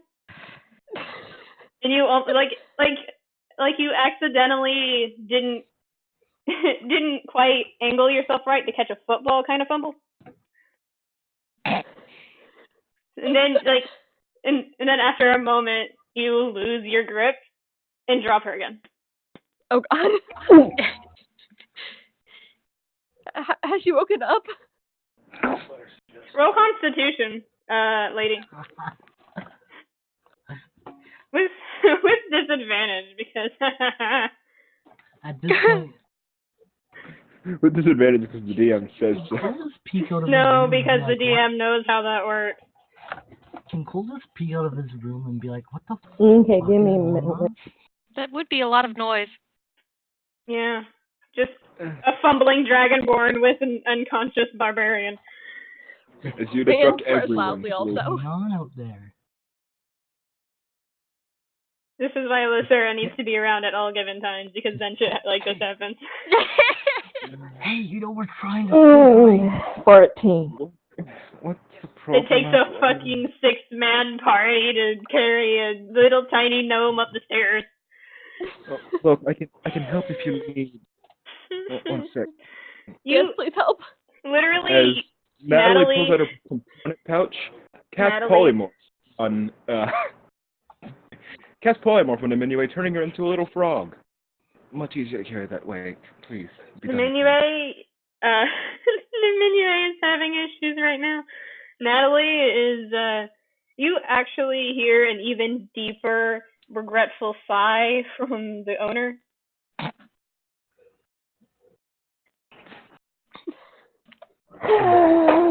feel like eventually Cole will come downstairs and be like, what?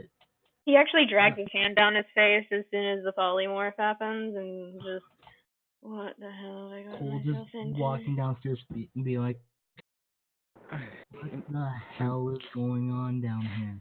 Why is there a frog on the floor? It's Niminue. Carry her back to her room. I'm trying to sleep here. Raiann slips the exasperated what was he? Hotel guy? I don't know. Not hotel. Just the money. Just an apology. Lady, your character wasn't even anywhere near the docks. You were on the opposite side of town. Cole just looks at like the innkeeper and is like, I'm sorry for these idiots. Innkeeper, that's the word. The innkeeper just looks at you, Cole, with that expression of, I'm used to it, but I wish I wasn't. Don't we all? I'm used to it, and it's not a good thing. Yeah. That look. Cole knows that look, and he's just like, don't we all wish that? The innkeeper rolls his eyes. Like, you're part of the problem. I'm not part of the problem. You are part of the problem. You're part of the party, therefore you're part of the problem. I am not part of the problem. I was in my room. Guilty by association. Relaxing, maxing. Guilty by association to bullshit.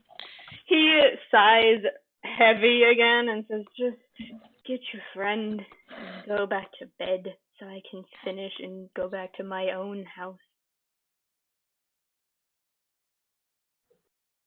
Cole just looks at the rest of them. You heard him. Can you ready this up? We need to sleep. Fair enough. Natalie's already heading back up to sleep again. As is Cole. He just gives everyone. Anybody who's near the innkeeper or is actually listening to the innkeeper, roll perception. How close is the innkeeper to the stairs? The counter itself is in the middle of the establishment, and the stairs is at the far right, so it's about 15, 20 feet. Was Raiann near the innkeeper? Because she just gave him money, so. Yeah. Well, she rolled a nat 20. Or I rolled a nat 20. I'm still gonna roll for Cole because I take all the rolls I can get. I won't roll. I mean, Natalie's it's not a just very high DC. This is bad. This is bad. It's not a hard DC. He stage whispered, apparently. Exit stage left.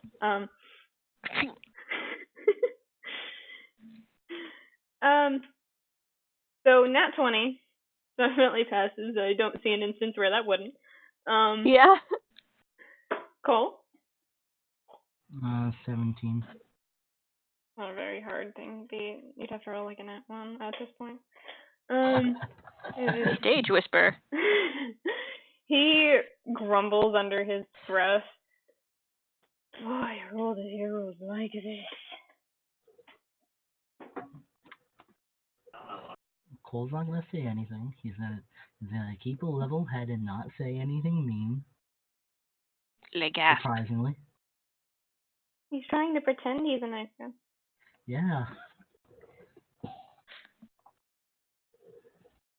fact, he's gonna pretend that he didn't even hear it and just go right back upstairs. Raiann heads back to the innkeeper and just asks, what were the other heroes like, out of curiosity? The innkeeper looks at you, Raiann, with just this expression of utter exhaustion and boredom. They were heroes. What do you want me to say? Fair enough. Raiann heads back to bed. Why? Never mind. Nope, I'm gonna let that lever it lay. Nini knows what I'm fucking talking about with that comment.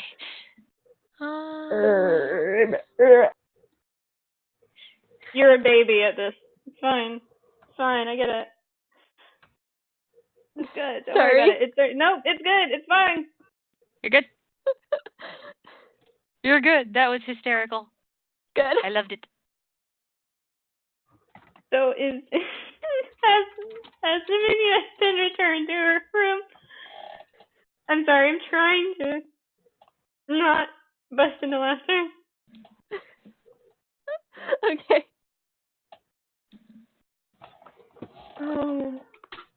I'm shocked I haven't gone into orbit yet. If I was trying to describe what just happened, there was a small showdown of like, why did you talk of heroes? Because they fucking heroes. Okay, that's fair. Turns back around. I loved it. It was beautiful. Perfect. Stare down of the century and then, okay. I love you. Thank you. Dragonborn clerics. Oh no. Human gunslinger. Cole's just an asshole in and of himself. Gunslinger has nothing to do with it. But the archetype, though. No, the archetype has nothing to do with it. It just fits. It does, though. Not entirely. Is Lithera returning anytime tonight? No. Oh, great. Roll Constitution for me, Nini.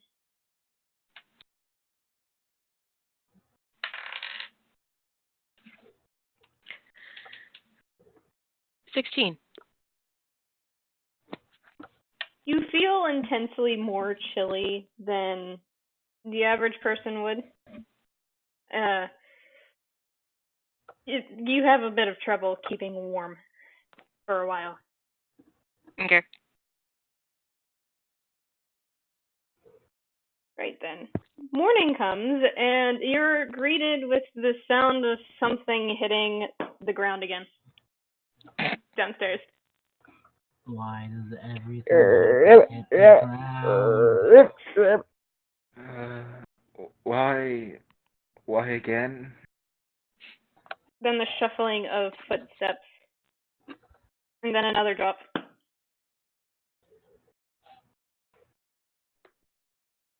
Uh-oh. I hop down to the stairs to. As we hear a lot more pounding on the stair, which is great for just waking up. It's I thought I was 8 or 9 in the morning. Cole, does coffee exist? I thought I was still a frog. No one ever you said they were turned carried me up back. to your room and polymorphed back out of him. From what Nessie said.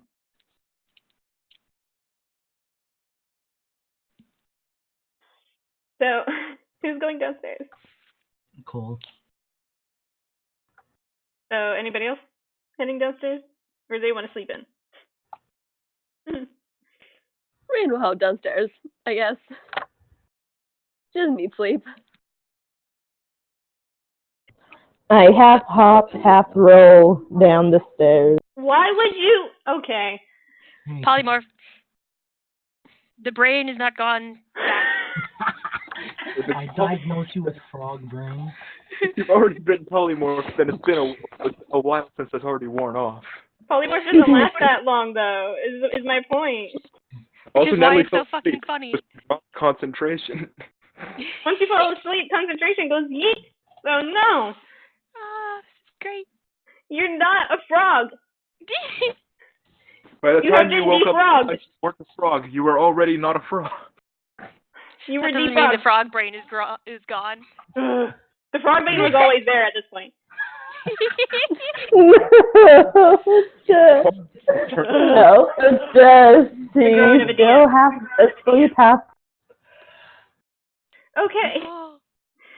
Cole, Raiann, you walk downstairs to an oddly congregated sight of well-armored individuals, and one of them looks to be getting himself up to a proper stand, and he's not armored.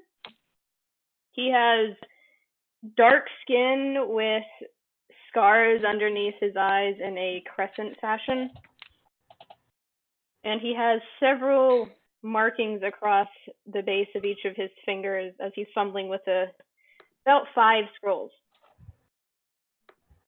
And he looks very nervous. Human. You know, like it's Natalie just burying her face in her pillow, trying to get a little extra sleep back. Valid druid. Good awakening. Raiann is too tired for this.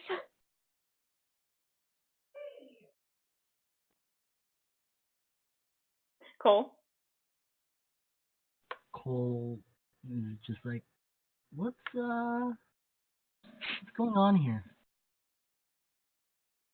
Noticeably, when you walk down far enough to see this, you also look to the innkeeper, presumably, to ask him, because he's the owner of this establishment. He's not there. He's not at the front. And the armored individuals, as well as the one who is in elegant attire, the human with marks around his fingers and different colors and arrangements, looks at you immediately and then brightens as if, like, finally someone has arrived that he's looking for.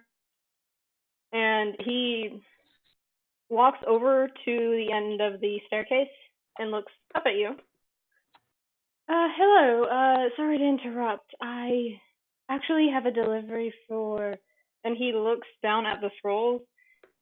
Cole, Raiann, Natali, Lithera, and he squints at the last one. Niminue. I am not saying that. Niminue. I'm Cole. Excellent. And he hands you your scroll. Do you know where the others are? At this, I sit up, shake my head, finally finish waking up, and go, that was a weird dream. Now, where am I? He just stares at you. So Niminue apparently sleepwalks, which is great. Or I suppose toad walks. That's okay. The human male, who you now see at this close distance, is late 20s, maybe mid-20s at earliest. Mm-hmm. And he slowly hands one of the scrolls that's labeled Niminue the Beast towards you, Niminue.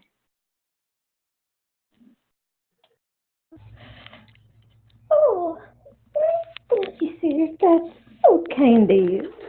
Maybe you can help me out with a little something there. And I take the scroll. He just gives you a wary look, like he knows who you are and is just trying to remain cordial. But his eyes are just like, I want to say something, but I won't. And he addresses Raiann's there, right? I think so, yeah.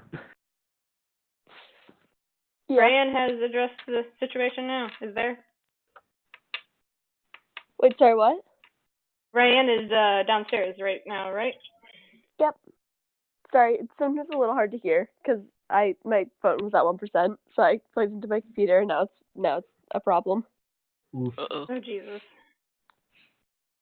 Okay. He looks Good at luck. you, Raiann, and easily hands one of the scrolls to you as if he knows exactly who you are, and says, Raiann, I take it? Yes. Here you are. And relinquishes the scroll to you. Thank you. And Raiann are opens it.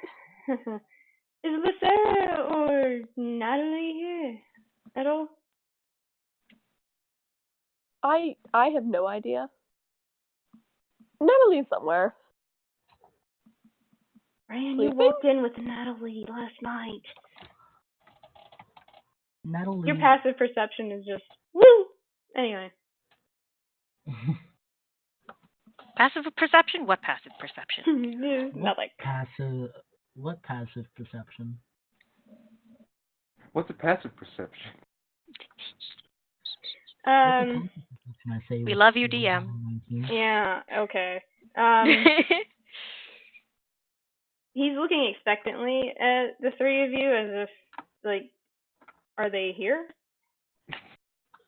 Natali, I think so. Lithera? I'm not sure. We did not come across her when we came back last night, and I would not know if she's there up in the room or not. Odd. Being out so late usually isn't a good thing, especially for adventurers. But alright. Each their own. And he hands you, Cole, the scroll with Lithera's name on it, and says, give this to her as soon as she returns, if you will. And hands Natalie's to Raiann. Same with this one. I need to get back to work. I've been dawdling a little bit too long. And he turns and starts heading out with the guard in tow, who have been decidedly silent, and it's kind of awkward and creepy. Even the other patrons are just like, okay. They look disturbed a little bit.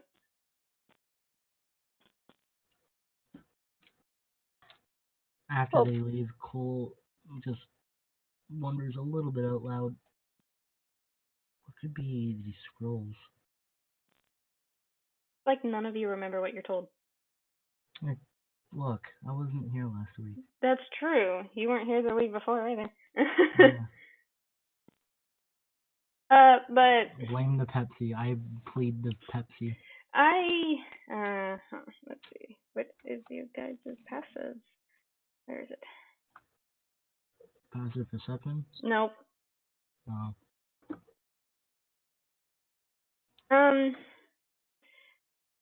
Cole, you actually remember being told by the Queen that she would be sending you scrolls of your next mission that you're supposed to do for her in a few days' time. Look, it was just the tiredness of the morning.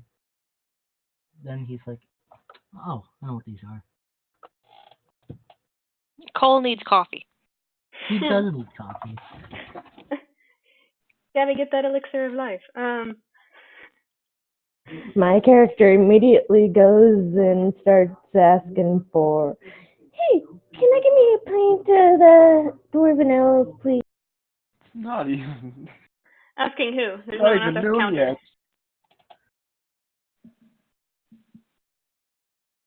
There's no one at the front counter right now. Wait, sorry, what? There's no one at the front counter right now. The innkeeper is currently not at his desk. So Yes, no Niminue fails. asks the empty counter for morning booze. Going a bit alcoholic, are we? Cole's just like, it's not what? That's how dwarves are supposed to wake up with their ale morning, day, and night. I Have don't you know ever which ones you're read any talking about. proper dwarven? I studied every race specifically for that purpose. No, they don't. Cole's just like, it's not even. J.R. Tolkien. Whatever. That's what you're basing it off of? Not these ones. It turns out you're from a thing called dwarves, but not actually the dwarves that we know. I think being around other Dragonborn has muddled your head a little bit, Niminue.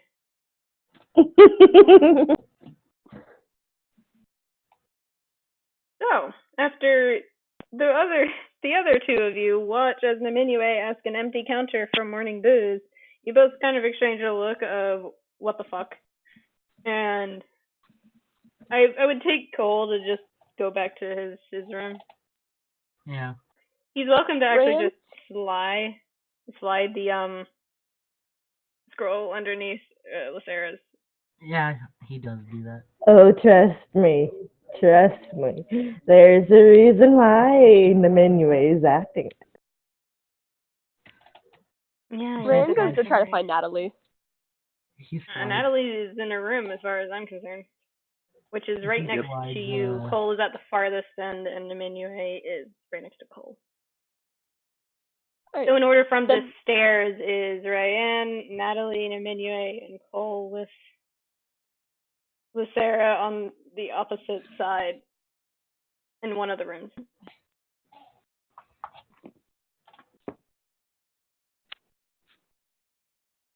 Lithera's not in her room, but she's elsewhere.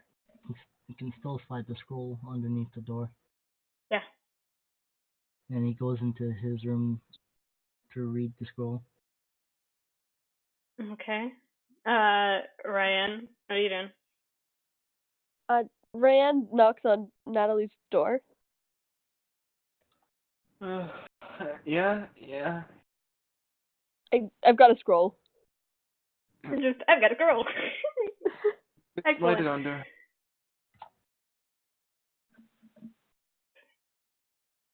So, Raiann, you Just slide it neatly slide the scroll underneath the door and leave it where it lay until Natali decides to get up out of bed. And No, not even. Russet picks it up. excellent use of a familiar. The laziest of druids. I love it. Tired druid who has iron on. Valid druid. And from bed, Natali reads the scroll. Okay. Nice and comfy and blanket burrito. Before we get to that, Lithera, you wake up on the shore. And there are several bouts of people going on and off the docks and onto ships and carrying stuff onto them. It's about 8, 9 in the morning. You presumably passed out at some point. Mm-hmm. Lithera takes a moment to look out over the water as she sits, gives a sigh, and stands, turning to head back into the city proper. All right. You know where you're going if you're headed to the inn, yeah? I don't think she's headed to the inn just yet. Where is Lithera heading?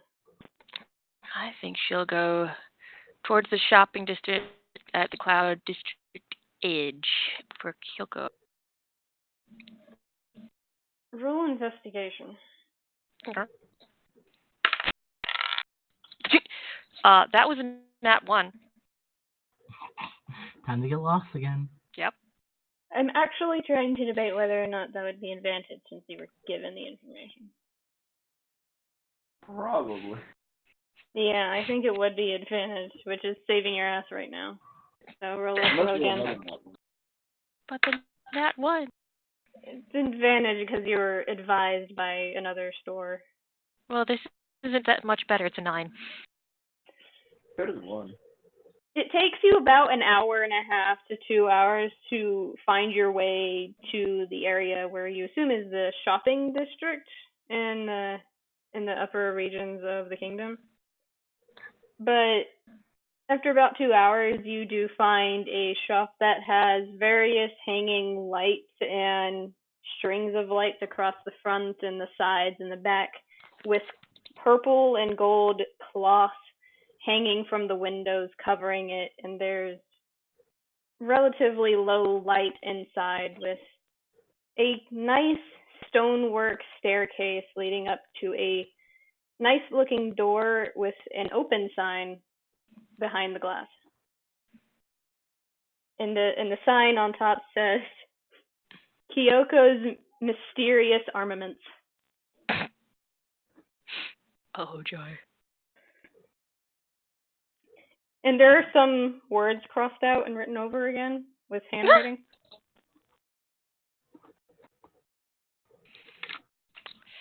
Lithera runs a hand down her face. Oh, boy. And then knocks briefly before walking into the open shop. Okay. Oh, goodness. Give me a second. I actually lost track of where I was in my own document. I'm so proud of you. Just shush. No, you shush me. I shall never be silent.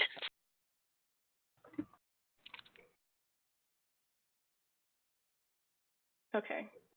I found it. You know I have like 25 pages. I do. You walk inside to the sound of a bell chiming, the ones that are typically on older establishments and greeting people as they walk in. Mm-hmm. And as soon as you step inside, you're hit with the scent of sage.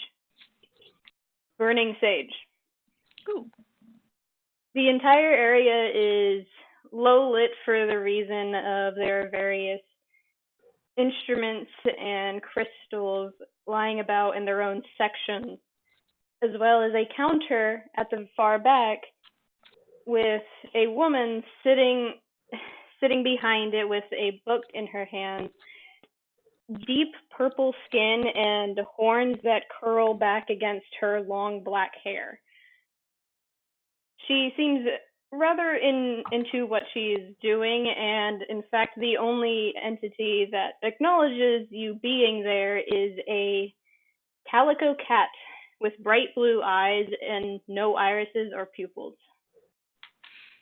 Arcana check on that cat. Again with this. I'm not sorry. Well. How's that roll? that would be a 4. Kitty. Pretty cat. That's a really nice looking cat. That looks really unique. Nice. As you walk further in to approach the woman behind it, you realize that from a distance she looked like she was wearing normal clothes, but instead she's wearing slightly tattered, slightly burned at the edges robes with various different patches of color and sewn-in designs through these colors. And she has various jewelry hanging from her ears and across her fingers, connected with gold chains. After approaching about 5 feet into the shop, she looks up with slated silver eyes, no pupils, no irises, and smiles, leaning forward as she closes her book. What can I help you with? I'm in the market for a couple of trinkets. She gestures around her. I think I can help you. Wonderful.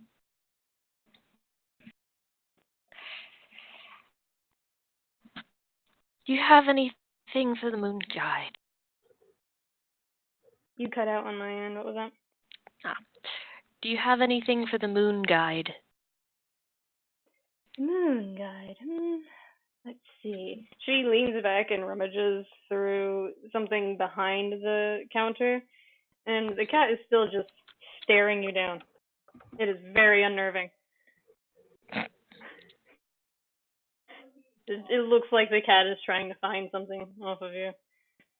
The totally normal, not suspicious cat. Oh, definitely. Lithera gives it a glance before kind of tugging her hood up a little bit further. Like, the heck, this is weird. After a few more moments of rummaging, she stops, sighs.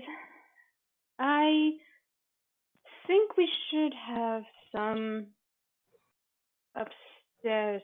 And it's now when she says upstairs that you just notice a staircase come into view.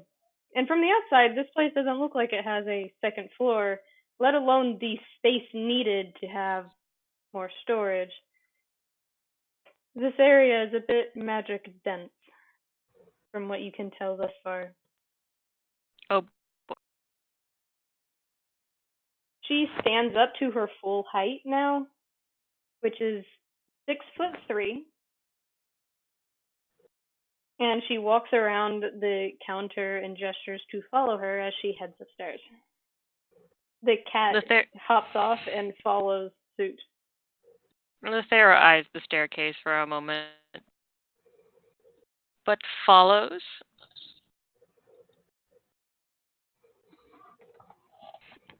Roll a Constitution save for me.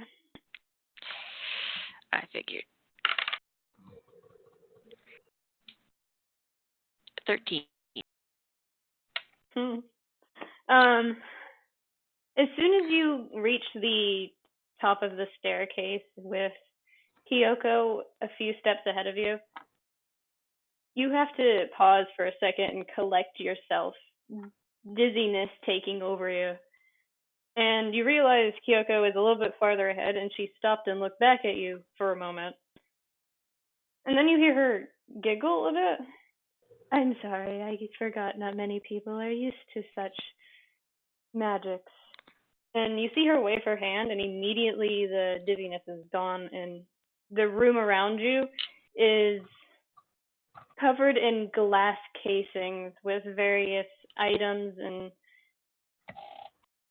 like necklaces and shoes and bracers that seem to be contained for good reason, judging by the fact that there are plaques on the glass, likely detailing what they are and what they do.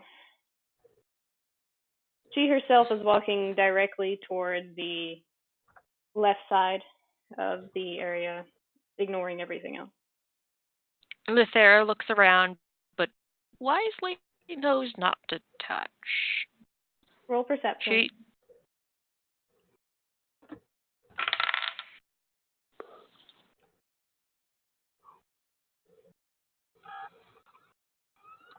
That would be a 25.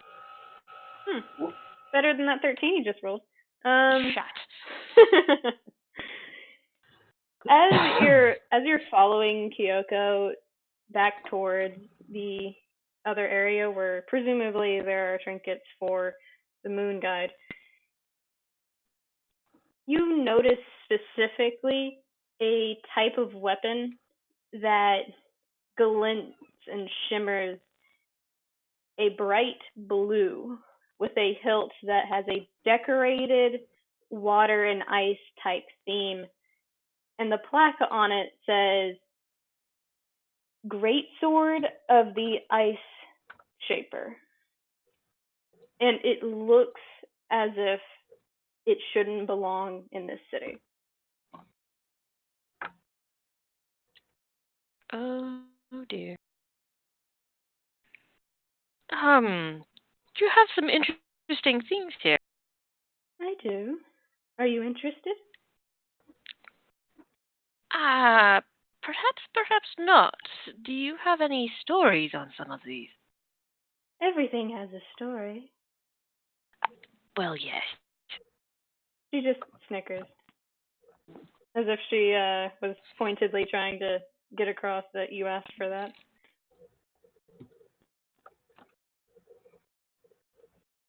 At this point, she's already across the room, and she kneels down and starts pulling out drawers and sifting through them.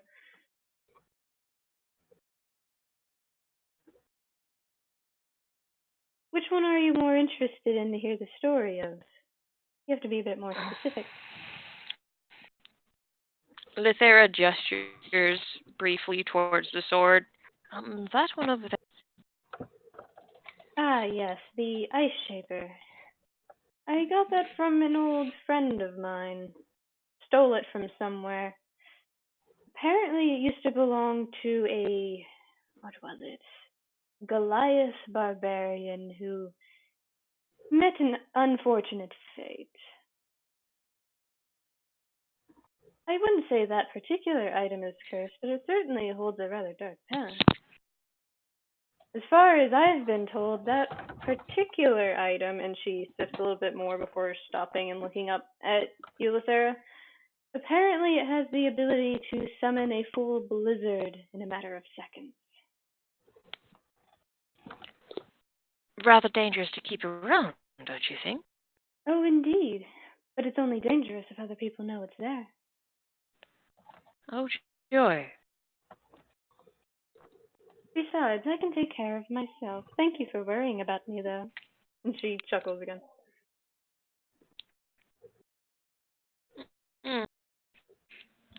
Lithera looks a little worried, but otherwise does not comment further. After about another minute of sifting, she takes out a few small trinkets.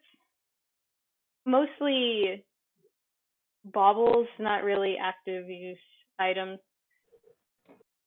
Things like marbles with the reflection of what seems like moonlight against it, even if there's no moonlight to be seen inside.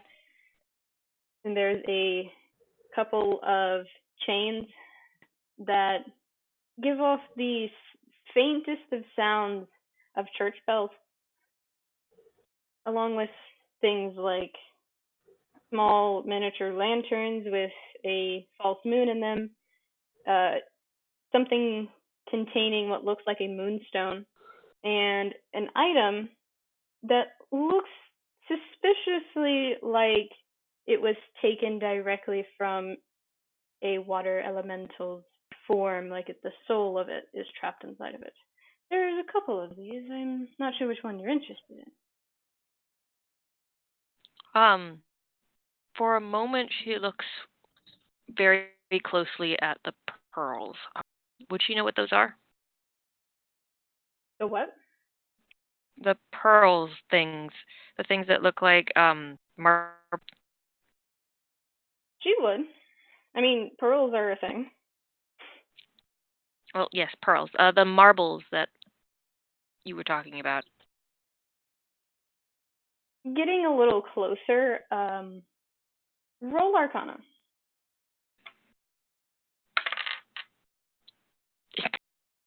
Okay. That was terrible and got caught.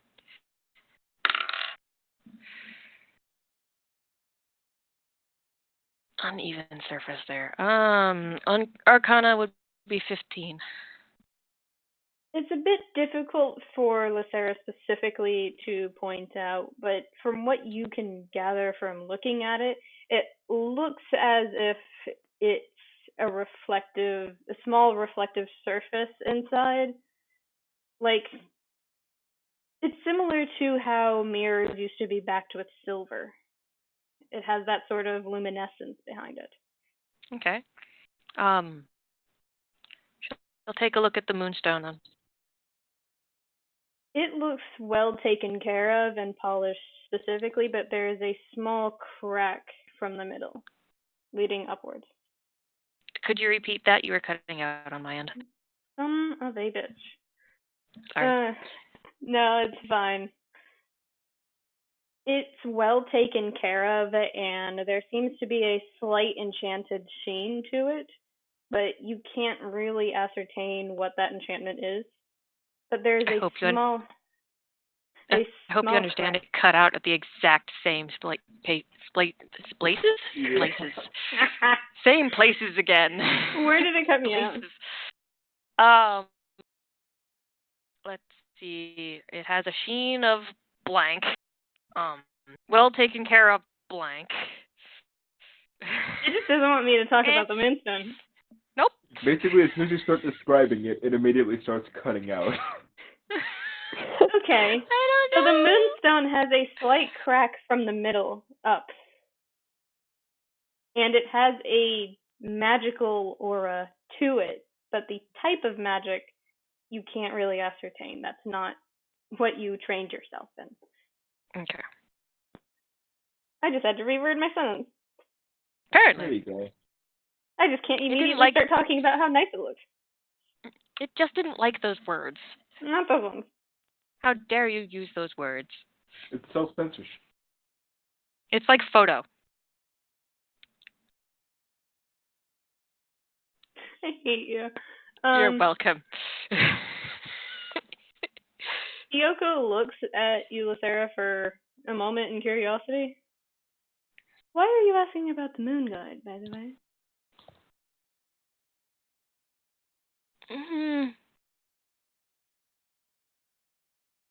I suppose it's none of my business. Our religions are our own, but I would like to know. Perhaps I have those that need be guided. She chuckles, but doesn't otherwise ask. Sometimes those who need to be guided don't want to be. You might want to be wary on your travels, dear. Always be wary on travels. I want you to roll perception for me.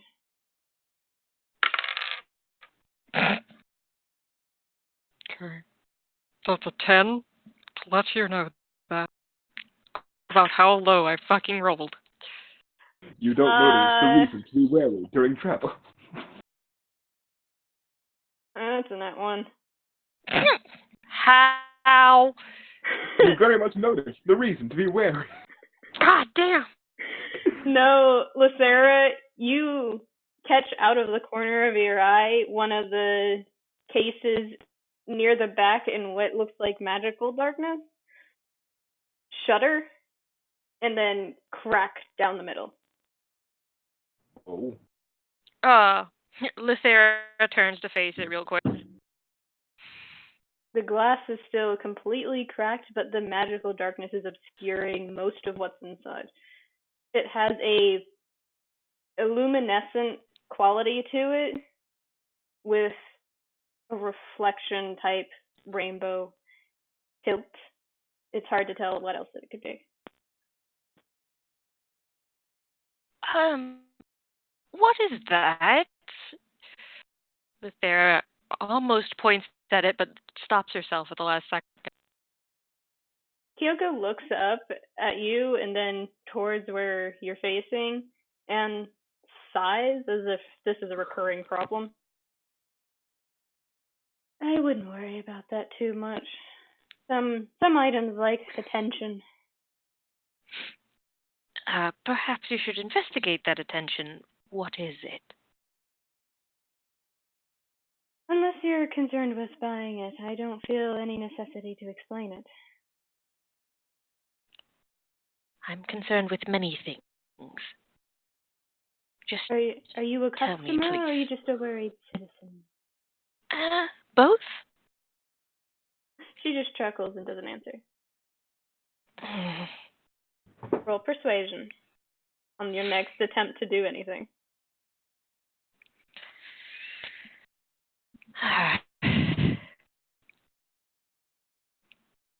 I already intend on getting at least one thing. Perhaps you can persuade me to another.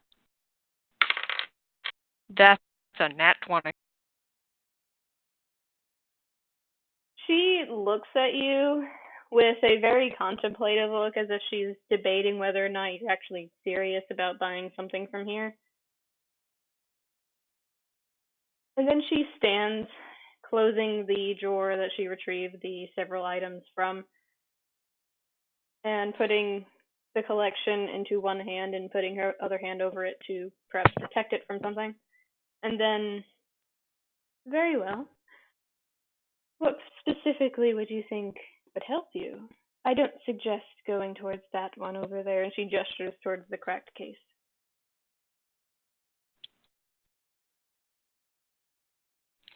There are two that watch over me. One of feathers, black as night, and the other the light within the dark. What would you say? She takes a half step back with slightly widened eyes, and then leans forward with this wide, crooked grin on her face. I see. Lithera leans back just a little bit like, you're a little close into my personal bubble. Looking kind of creepy there. I see. I see how this is. Such wonderful company you keep. I don't think they would very much care for me and my own. However, you are a customer, so if you're looking for a suggestion, she glances at your current attire and then lands on the chest armor you're wearing and scowls. What are you wearing, first of all? What I was wearing a long time ago. She gestures entirely with one of her claws and says, "It's cursed, though." Ah, I was wondering about that. Why are you wearing cursed items? That's not good for you. It's the only thing that works. It was elven chain. I'm afraid I don't make elven chain. That's more of dear Marissa's thing. However, Marissa's? she completely dismisses that and walks over to a different portion and lays her hand on smaller glass cases. I think this might suit you well. And it's a wristband that is made of what looks like iron with several indentions of rubies and a single moonstone at the very center of it. It should help you in a dire moment. Shield yourself from any, let's say, untoward damage to your mind.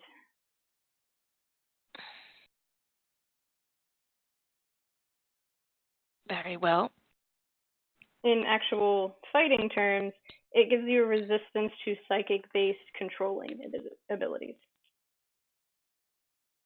Like charm, hold person, stuff like that. Don't you already have that? Elven Charm. descent has resistance to charm, but to hold person and Right. control, stuff like that now. That's what this would do.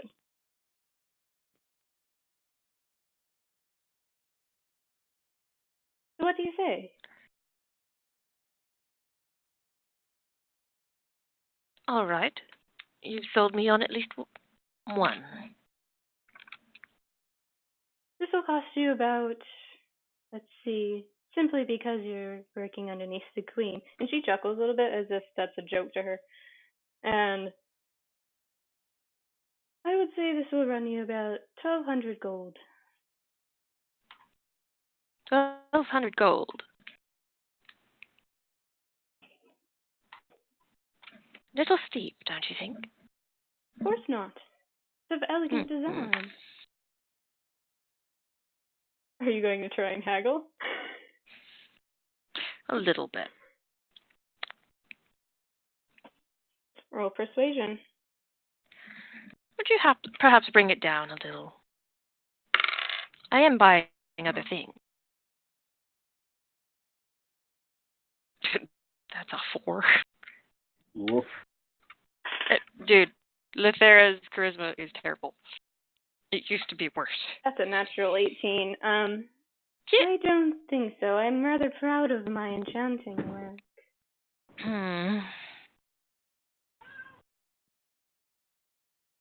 Interruption of cat. Good cat. I have my door closed, so Joker can't get in. As the cat doesn't like your attempt at haggling. Apparently not. You actually, thanks for the reminder. You see the cat is giving you a look, Lithera, that would be reminiscent of "What are you doing?" but from a cat. The cat is judging you. Yeah. He's judging me.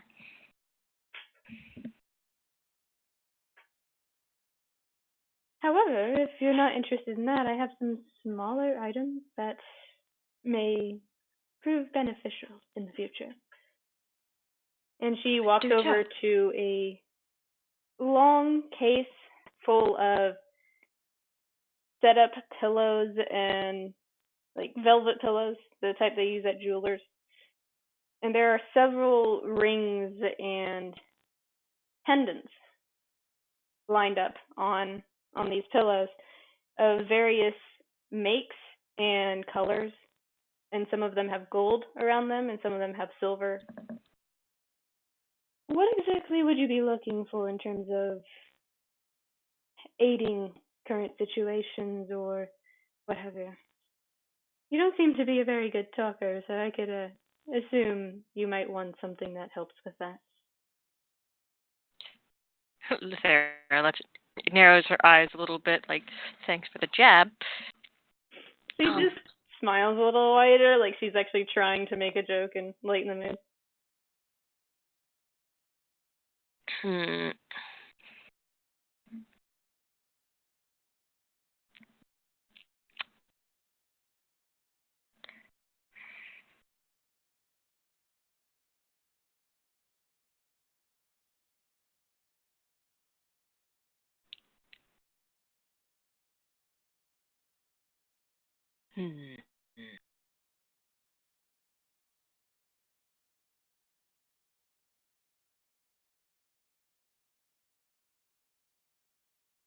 At this juncture, perhaps something of location. Location? What do you mean?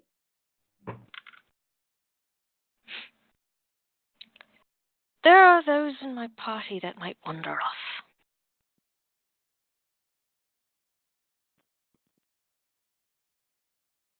I cannot be too good of a guide if they go separate ways.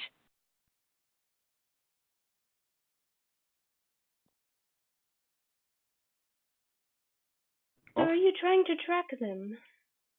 Yes. I see. And she looks over the arrangement she has set up and points to a pendant that has a rather simplistic design, but a diamond pattern of deep black gemstones, but you know to be obsidian. This should help you locate one of the people that you're looking for, but I don't suggest straining it too much. It might break the enchantment on it.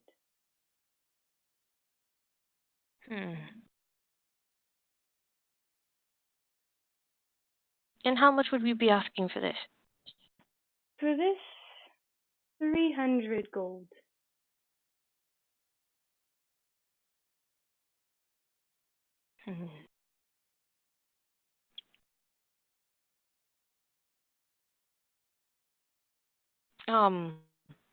Can I Arcana check that moonstone pendant that she has still in her hand? Yeah, go ahead.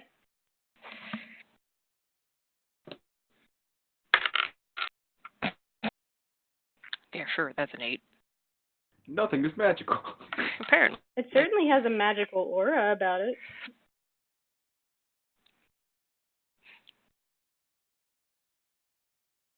But is it broken or not? Great. I think some of our players left. Oh yeah, 3 of them. Yep, for the night. I hadn't noticed. My headphones didn't want to agree with me.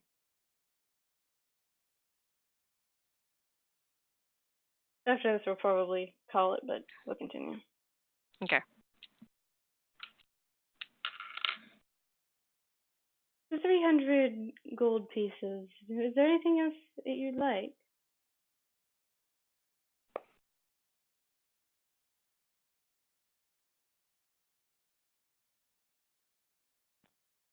Hmm.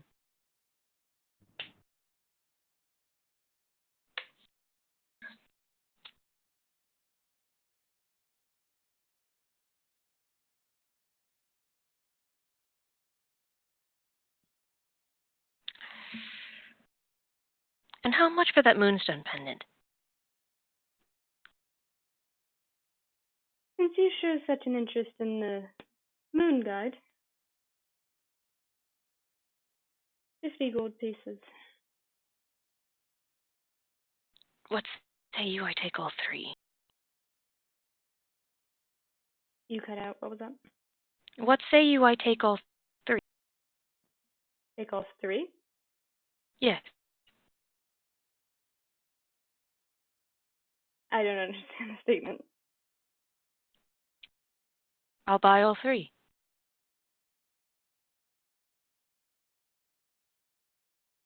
She steps back for a second, thinking about it, and the cat hops up onto the glass, staring at you again. Again, a little bit uncomfortable. This cat is so judgy. Very judgy. Mental cat. You cannot have cheeseburger. the tiefling woman nods slowly. I'm not sure if you're able to wield that weapon, however. If you are referring to the Ice Shaper. That one I wouldn't be taking, I don't believe. So which are you trying to buy from me?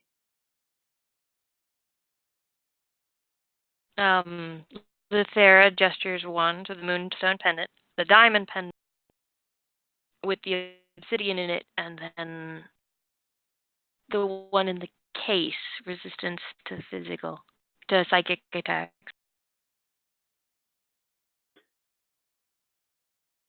And what would you be willing to pay for all of these, since it is a bundle? How far are you willing to hack? I'm always up for a bit of haggling. It's nice to see someone has their wits about them and not just money to spend.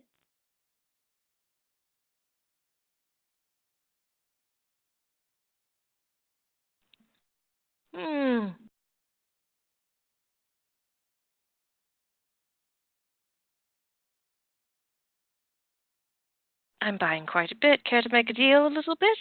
Sweeten the pot? I'd give you full price if you do.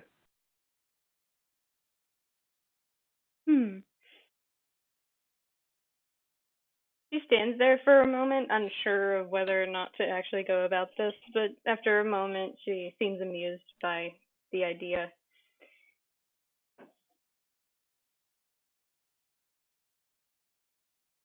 You spread the name of my establishment elsewhere and bring in more customers for me, and I will give all 3 of them to you for 1650. That's higher than their standard cost. All 3, it would normally run you 25. 2,500. I asked each one. 12,350. 1550.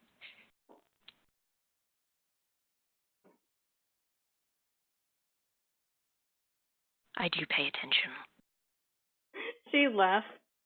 Fair enough. I suppose I had that coming.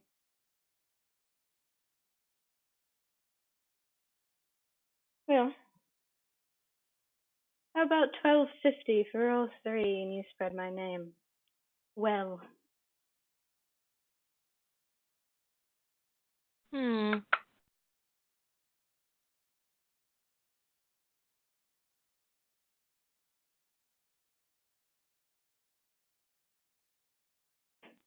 Should they do exactly as you say? I'll sing your praises. Of course. Done. She just grins at you, and you're not really sure if it's a bad or good thing. You're welcome to roll insight if you want. I would love to roll insight, thank you.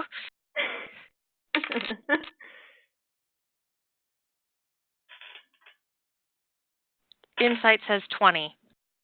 Natural? No. I rolled a natural 19, and let's not even talk about her deception.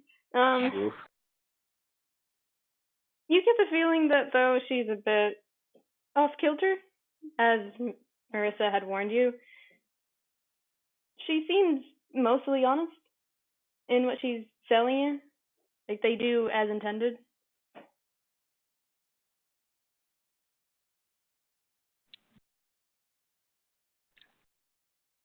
All right.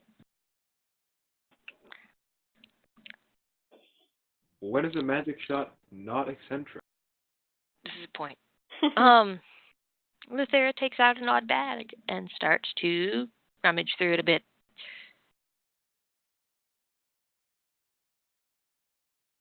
She just waits. Like, this isn't even odd to her. You're surrounded by a bunch of odd items. This is not normal. This is not a normal situation. 1,250 gold. Makes it out onto the table. Excellent. Glad to have business from you. It's always welcome to have an old hero in the establishment. I suppose it's glad to be here. Would you mind giving me all of the information on these items? Of course. And My thanks. she proceeds to hand over first the moonstone. I said it was. Did I say it was a pendant? Lord, I can't remember. I love you while you do this. I wrote it down and then I lost it. It was a moonstone pendant, the obsidian Correct. necklace, Right. and the last one I'm not sure. The psychic thing I'm not sure. The bracer, yes. The bracer of psychic protection. The pendant of location. And the moonstone pendant, which you rolled a bad Arcana check on. Uh-huh. She hands all of them to you and gestures towards the bracers. Mm-hmm. This, if given the opportunity, I believe it should work at least twice every sunrise, if I remember correctly. That you will be able to grant immediate immunity to any attempt to control you or your mind and turn against your ally. So, twice per day, if needed, you can immediately resist control person, dominate person, any sort of effect like that. Nice.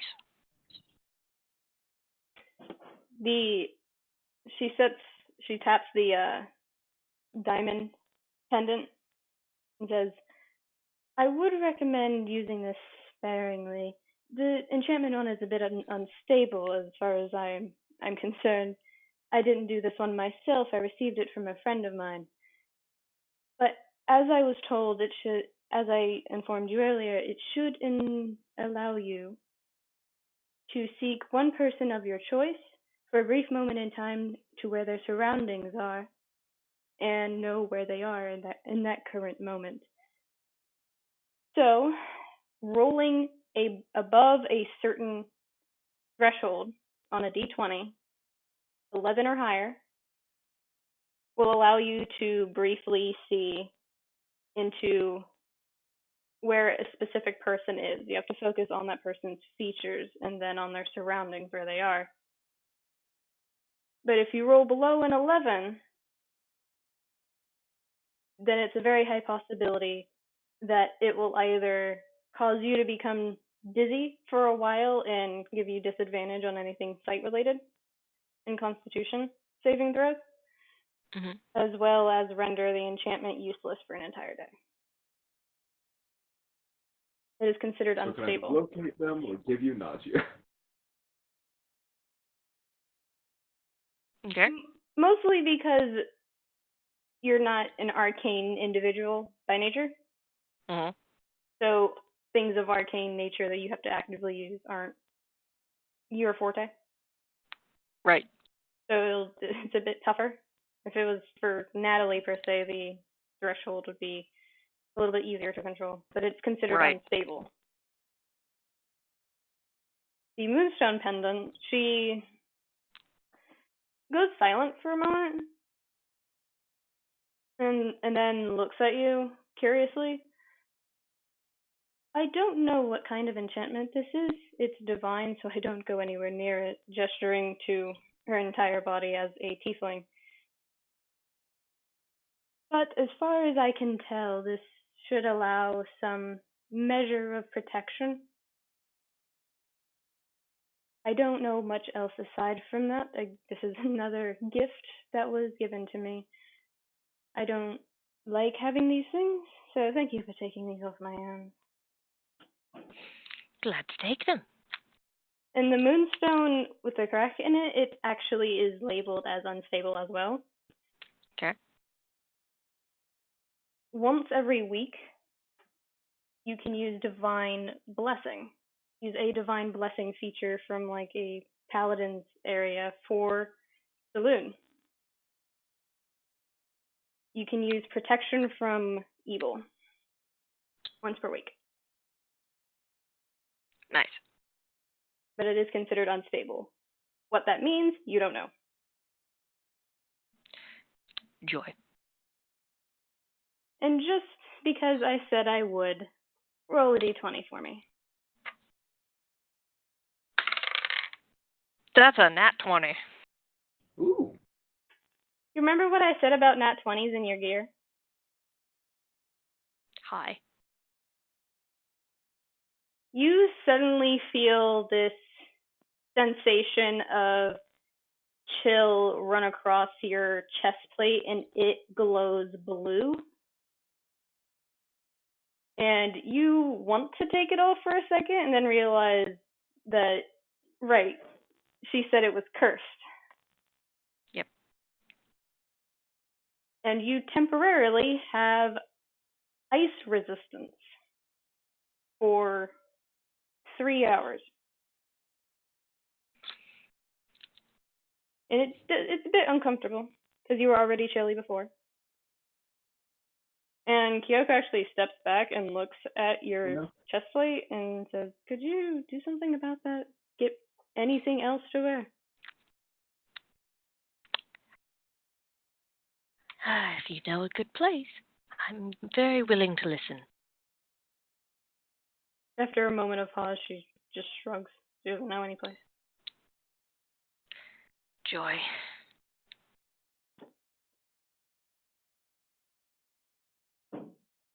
Is that all?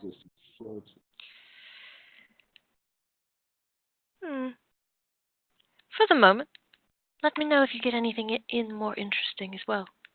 She gestures to the entire upper floor as if to say, "Is this not interesting enough?" Let me know if you think you find something worth my while. That's all I ask. She chuckles again and nods. "I suppose I'll send a raven then." And you don't know how she knows about that. Lithera frowns a moment and goes, yes. All right. I'll see you again sometime then. Very well. Farewell for now. Farewell. And Lithera takes her things and leaves. You feel 2 pairs of eyes on your back. A very odd woman. Just a little bit. A little bit. I didn't even get to describe what was in the scrolls, but that's fine. Nope. Because Lithera Lithera decided to go over there. Shopping, man. Shopping. Yeah, I still need to buy magical items. Well, not magical items, items for magic. Oh. Trying to find an herb shop. Yeah. Get those herbs, man. Still need a pearl to do identify. Oh, what? Identify requires a pearl worth at least 100 G. Lovely. Right then. Certain Yeah, other ones. I'm assuming she's heading back now. Yes. Excellent. Tucking the things away into her bag for the moment. Her bag of holding. The bag that she owns, that she technically had from her old party. Her bag. Yep, The one that holds things. her bag. Mine. The bag for holding. The bag that It's a holds great things. bag. It's a wonderful It's chair. the Kronk image. Oh, I forgot I had that. Don't say anything. Surprise me. But Fry, No? you already know about this one. Yeah. I bet I do. So Lithera heads back into the inn. It's about almost noon at this point. You spend a little longer than you maybe thought had passed in that area, which makes you think that there is some weird magic going on in that upper floor. And Nah. and you open your door to probably just get away from everything for a moment to think, and you hear the shuffling of paper. I'll look down and see the scroll. Ah. No rest.